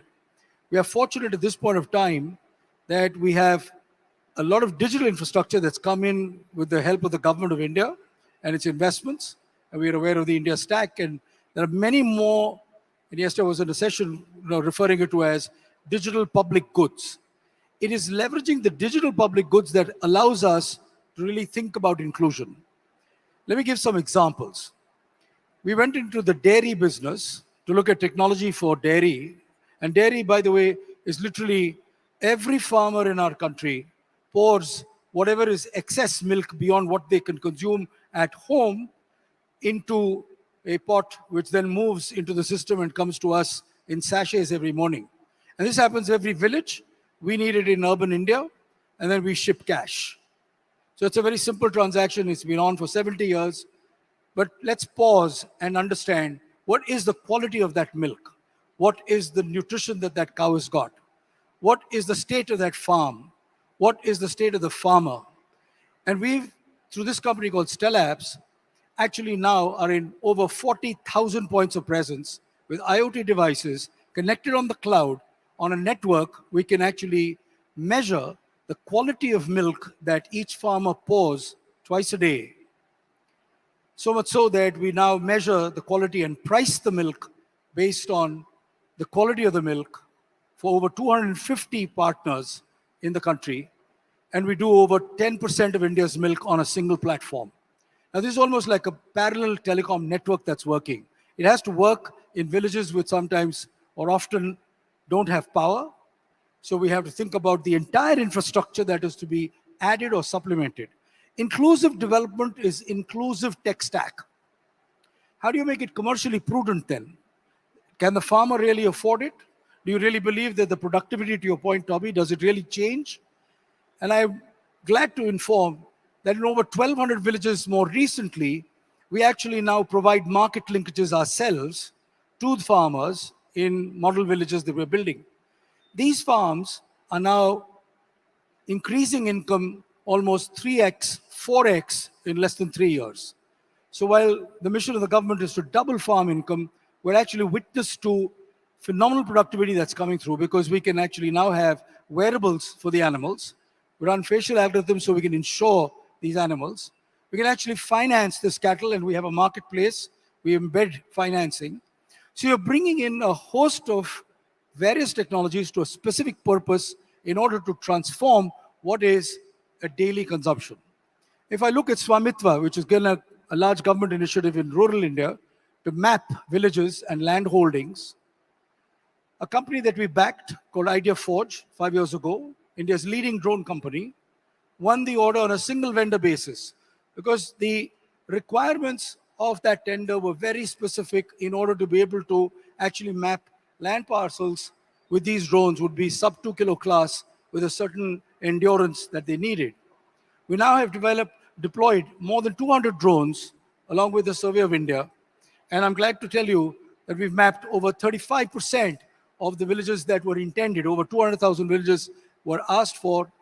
The number of village parcels, which is land holdings that will be now available, and the records are being created inclusively for these people in the villages, now exceeds 17 million parcels out of 45 million parcels of land that have been actually now mapped.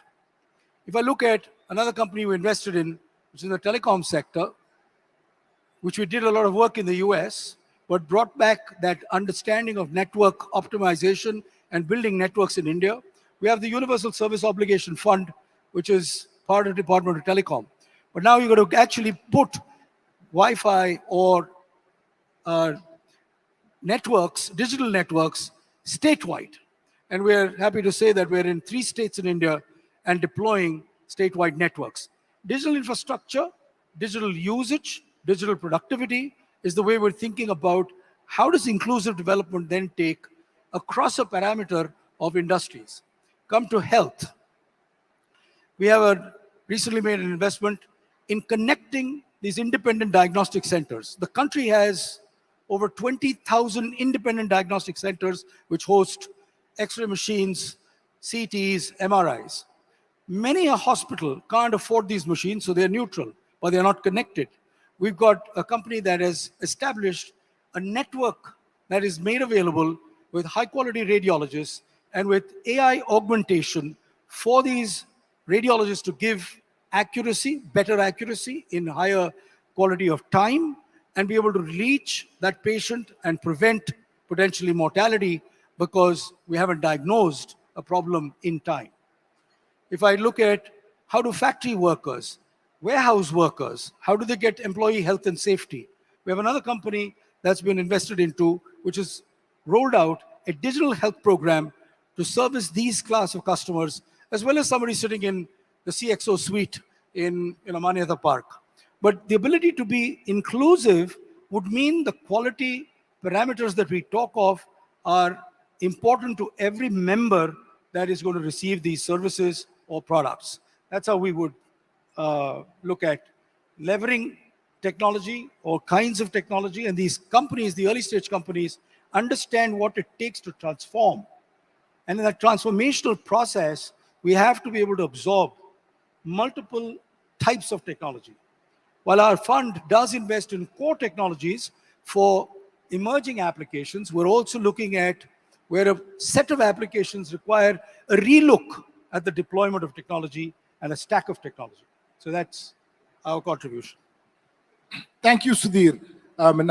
We were fortunate to hear Geeta with an insight from what a tech company will do. And we've heard from Sudhir what, if you have a deep insight into what is the investment that you're doing on the technology to create a social base. And now we have somebody I think is extremely important. It is Gopal, who works in the water space. He represents a company, one of the largest water companies in the world. So why is water so important? So you look at a city like Bangalore or a city like Cape Town, one of the biggest problems is that most cities in the world will face shortage of water. At a national level, we are talking about water wars. So if companies who are working in the city is not mindful about creating a larger ecosystem for water, it's basically we are trying to dig our own holes. So let me pass it on to Gopal for his insights on that. Okay, thank you very much, Toby, and good morning, everyone. Can you hear me okay? Okay, when it comes to water, I think whatever we speak, but still we lack focus and attention. I'll give you a few statistic data which makes the point very interesting and important. Less than 1% of the water available on the planet is useful for human consumption. If you take a country like India, where we have 16% of the world population, we only have 4% of the world useful water. On top of that, 80 to 90% of our fresh water is used for agriculture and irrigation purpose, compared to 30-40% in other places. We hardly treat water. Less than 30% of the sewage water is treated in any form. Even if they treat, the percentage of that water used for reuse purpose is very less because of the discharge quality. 40% of the urban water supply has leak issues, which all add into the challenges and water crisis we have. We can't create water. We can create water in a shorter form, through desalination and few other means, but by and large, we cannot create water only thing we can do is reuse and recycle water. The question is, are we doing enough? The question is, are we doing seriously at a level where we can able to preserve and conserve the water for the future generation? We are not. Fortunately, the technology has taken a lot of progress over the last 20 years. The latest membrane technologies have changed the game completely. The level of water treatment that is possible, the quantity and the quality of the water that you get through these treatments has significantly improved. How do we use those technologies in a more sustainable way to the everybody on the planet, right? That is what the discussion point is. I want to give one example here. One of the large fertilizer company based out of Mumbai needs about 22.5 million liters of water per day. It's a huge quantity. With the help of our technologies, with the help of our membrane technologies, they switched from using the fresh water from municipality. They actually source sewage water. We treat the water, more than 20 million liters of water per day. That means more than 90% of the water actually treated and used for their industry. By that quantity of water can be repurposed. And this is a huge quantity. It serves 300,000 families in terms of their household needs and their drinking water needs.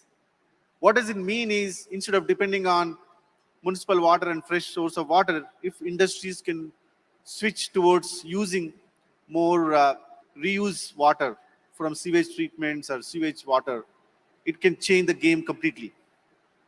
Similarly, if you look at commercial and residential space, you see the malls, you see the tech parks, you see the various residential apartment complex. Everywhere there is a huge amount of opportunity. Today we buy water through tankers, and this water is coming through your bore wells and other drilling systems. That means we are depleting the water that is there in the ground. India is depleting the water resources faster than any other country, right? In order to prevent that additional water you're buying from these sources, if you can able to increase the reuse percentage, and that requires again a letter and spirit here, not just having a treatment plant, but is the treatment plant is serving the purpose? Is the quality, output quality is good enough? Are we using the right technologies? Are we having a dedicated plumbing line so that this water can be supplied to various applications? That is where the change is needed and the technology is willing to support. Similarly, the last other area of focus is, if you look at industries, during their industrial process, they supply a lot of effluents. And these effluents are not only problem because they get mixed with the natural resources or fresh water and other systems. They also pollute, they cause a lot of problem to the neighborhood. But if we have effluent treatment plants, which can enable these effluents can be treated and supplied back to their processed water, again, you save significantly. Now, not all the industries can support. There are a lot of small scale and medium scale industries cannot afford to have effluent treatment plants. If municipalities, if industrial parks, if the government and other bodies come forward and set up more common effluent treatment plants, common STPs, and supply treated water by collecting effluents, the game will completely change. The investment will be more attractive, and the benefits are going to be huge. As a water technology company, Veolia Water Technology, we are one of the leading industrial water treatment company. We are known to be specialists in tough to treat water. We believe that the technology solution available to treat any form of water. We have more than 500 installations in the country. We have 1,500 people, technology supporting various technologies. We have 3 factories and more than 40 service centers. The request from my side is, if we all work together and use this technology in an efficient way, we can able to change the game and preserve and conserve the water, not only for us, but for future generations. Thank you. I think there is one message which Gopal has said in the end, which is the need for collective working, the need to work together to make sure that the objective of inclusive growth is achievable.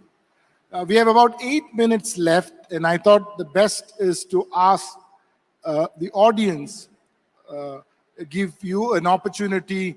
We have a very esteemed panel here. Please ask questions, but be very brief and just be kind to tell us whom the question is addressed for.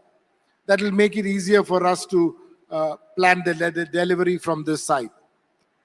So if somebody wants to ask a question, please raise your hand.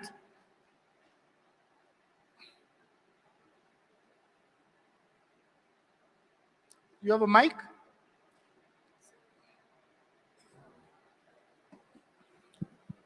Would you be kind to just state your name?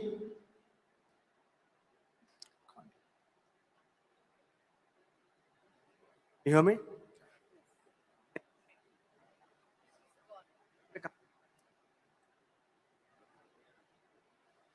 Hello? Yes. Now? Yeah. So my name is Ajit, and we have a startup called Grupo. So we are into B2B manufacturing. So the question is like, so we are a startup, we are a bootstrapped company, and we also wanted to expand into US and European market as well. So being a startup, when you don't have money, so it's very hard to expand, right? So how does the panelists could help us in terms of expanding our company into, into cross-border transactions or cross-border connections, for example? Yeah. Who are you asking, Gopal? Like everyone. To Veena, like Reddy's. Right. What business did you say you're in? We're into B2B manufacturing in the apparel industry, manufacturing sector. Okay. So to handle the manufacturing, you need like you need huge set of capital, right? Have capital, right? Like it's very good for us. So when we wanted to expand into another market, like let's say US, Europe, so how does the panel help us in terms of expanding that? Yeah, I mean, fundraising is something that you have to start thinking about. Yeah. Assuming that the customer that you already have is not leaving enough profit for you. Otherwise, you typically can make internal accruals coming from what customers leave with you. And there are multiple funding options, one of which is venture capital. Yeah. And there are a large number of VCs. There is an endeavor at the moment by the Ministry of Commerce, and I hope you are already registered with DPIIT as a registered startup. You will soon see a method to actually access capital. It's underway, but the current modus operandi is that most startups like you will actually knock on multiple VCs. But it's expected that you'll have a tech platform, which is part of the Startup India movement, and hopefully you'll get much easier access for the kind of capital you require for the specific industry that you're targeting.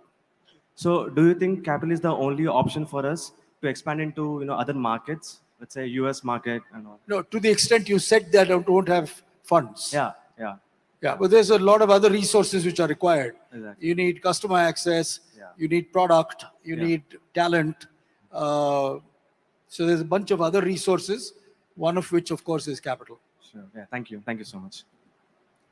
It's an excellent question for most youngsters to ask this. How do I grow? How do I scale up? Well, good question. Anybody else? Yes. There's a lady there. Yeah, in the front, please. Mike? Hello, everybody. My name is Raja Mishra. I'm a visually challenged person, and I have a startup that focuses on empowering people with disabilities through technology. Now, technology is pretty essential for people with disabilities to interact in the current world. And us hoping to understand, anyone from the panel can answer this, what are the steps? Because mostly when we think about inclusion, people with disabilities, at times there are a lot of lags and they feel left behind. So what are the future visions when it comes to people with disabilities, and how can we ensure that everything that is being made now on any product, technological product, software, hardware, it is made inclusive, and how people with disabilities and startups with disability, entrepreneurs who have disabilities are engaged in product development? I think it's a brilliant question. Who would want to take that? Veena?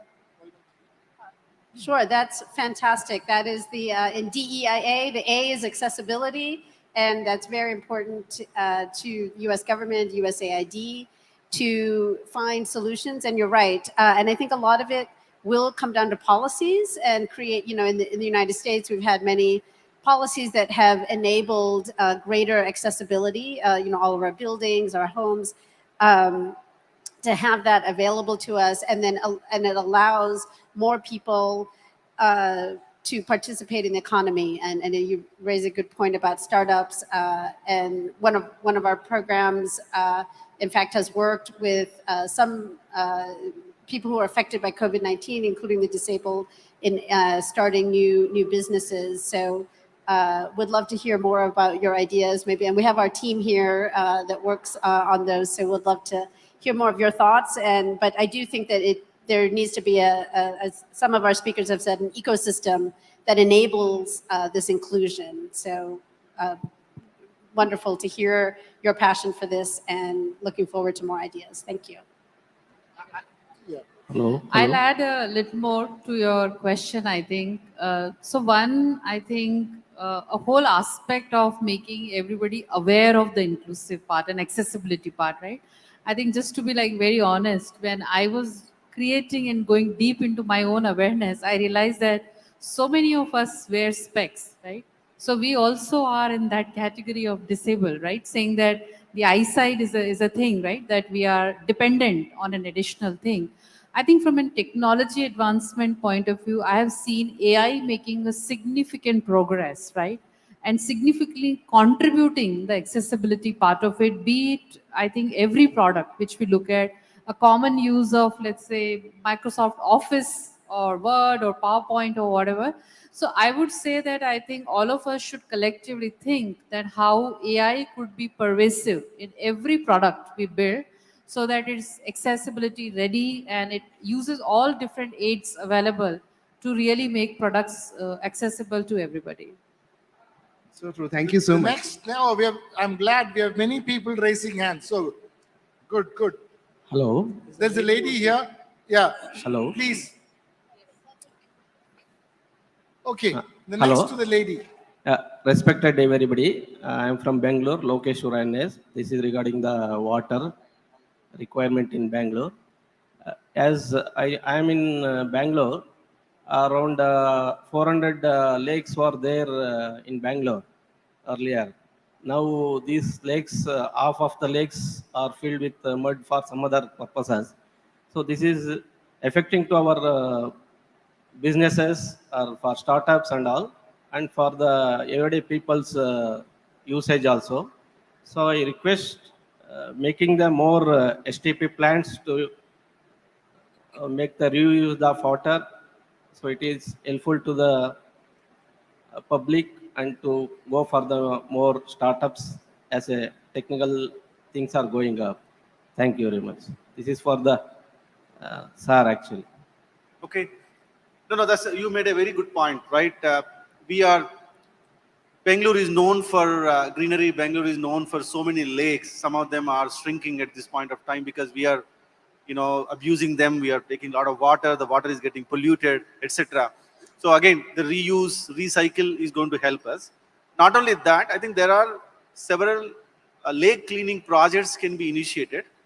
We have seen some initiative coming in western part of the country where certain lakes have been identified, where the technology, you can actually have a mobile cleaning treatment technology that can be stationed next to a lake, take the water and then circle back the water into the lake and then take out the waste, and that waste can be used also. It is completely 100% recyclable scenario.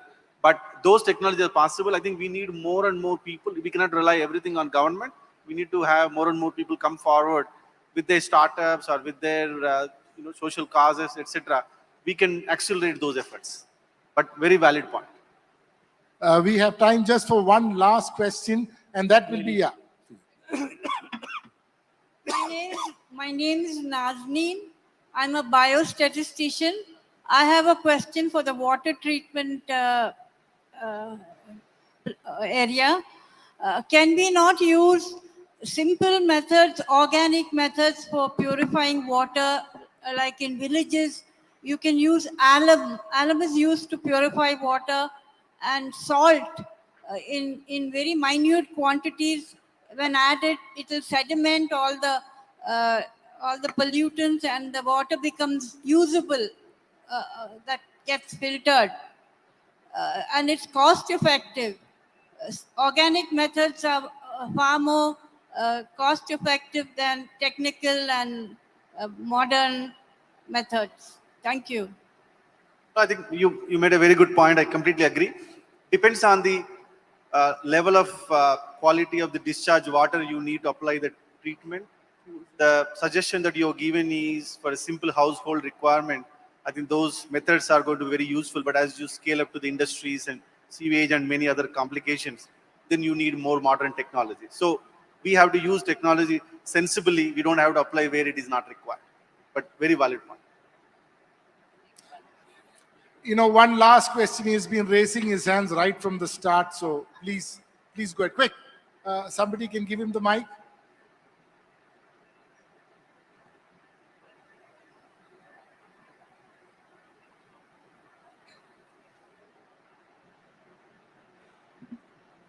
Yeah, good morning, everybody in the panel. So as the topic today is more about technology as a key driving force for India's inclusive development, don't you think this technology, end of the day, is driven by a human being like us? So now, when a technology itself is driven by a human being, and I believe there are many engineers like us who are able to resolve multiple problems which are happening right now in big industries like Bosch, Toyota, or anything for that matter. But what as problem solvers miss today is problem statements. And I think technology need to be driven in such a way that a platform should be created where all these problem statements of the companies should be put in one single platform, and a simple engineers like us can solve those problem statements with our problem solutions, and not really big companies need to go to IITs, IIMs, and to such great minds investing lakhs together to get problem solutions. If they can solve it for 10 lakhs, come, I'll solve it for 5 lakhs. It's a business for both of us. Can't we do it? This is my suggestion for the crowd. Thank you. This is brilliant, and I think you are getting a huge applause for that. But with it, I don't think you need a response. You know the response. That was the clap that you got. And I'm sure you will be able to talk to each one of them privately now so that we are mindful of the time.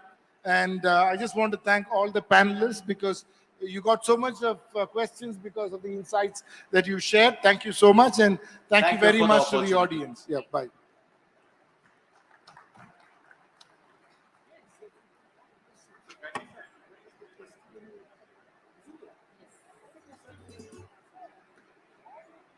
Before we leave the esteemed panel, I would request Ambika Sharma-ji to kindly come back and give away mementos to all the panelists. Ladies and gentlemen, your huge round of applause for this all-important session. Technology as a key driving force for India's inclusive development and tech aid.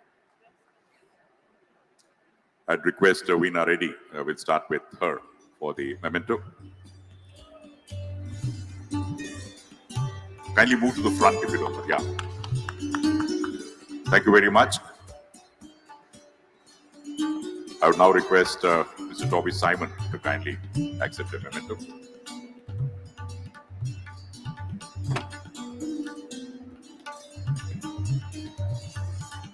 Thanks, Mr. Toby. And I would now request Geeta Karnani to kindly come forward and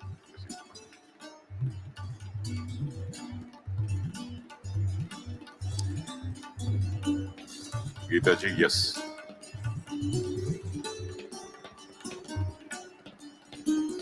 Thank you. Mr. Sudhir Rao.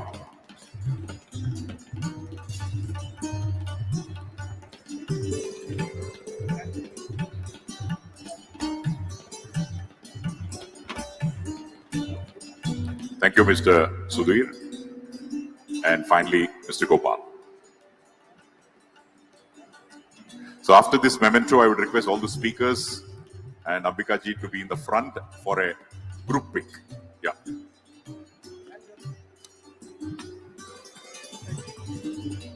Yes. Kindly come forward, all of you, and maybe have one final quick pick. So thank you very much once again, and do attend the sessions which is having parallel sessions of tracks of IT and biotechnology. And during the lunch hour, you can always visit the exhibition and get a look of the various stalls. So thank you very much. Have a great time.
ನಮ್ಮ ಬೆಂಗಳೂರಿಯೋ ಸ್ವಾಗತ.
ನಮ್ಮ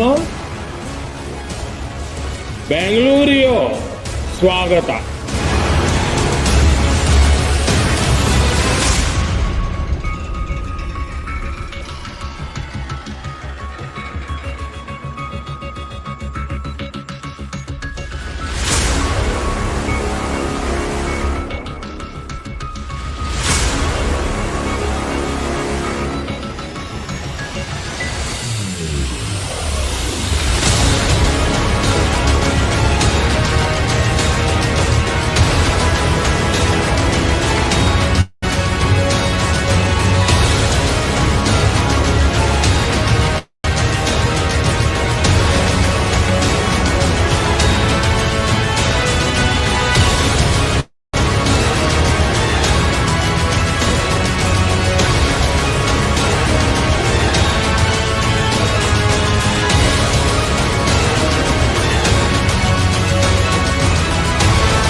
ನಮ್ಮ ಬೆಂಗಳೂರಿಯೋ ಸ್ವಾಗತ.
ನಮ್ಮ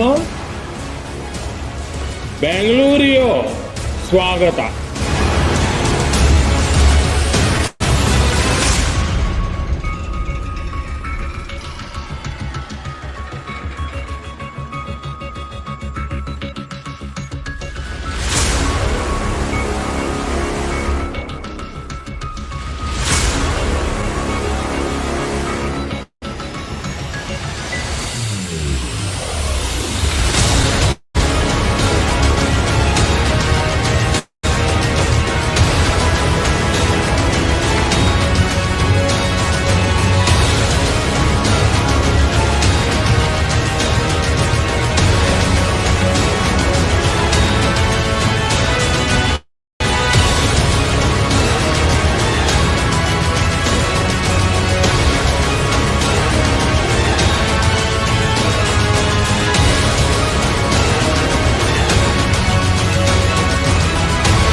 ನಮ್ಮ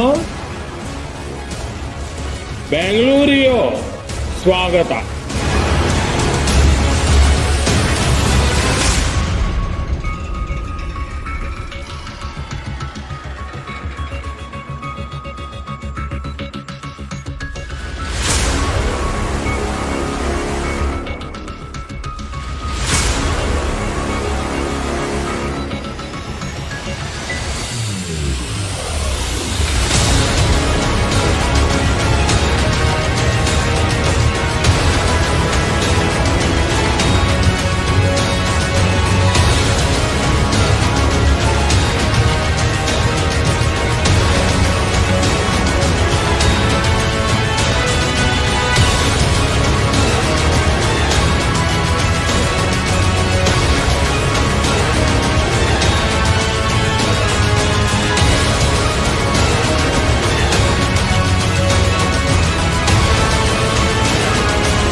ನಮ್ಮ ಬೆಂಗಳೂರಿಯೋ ಸ್ವಾಗತ.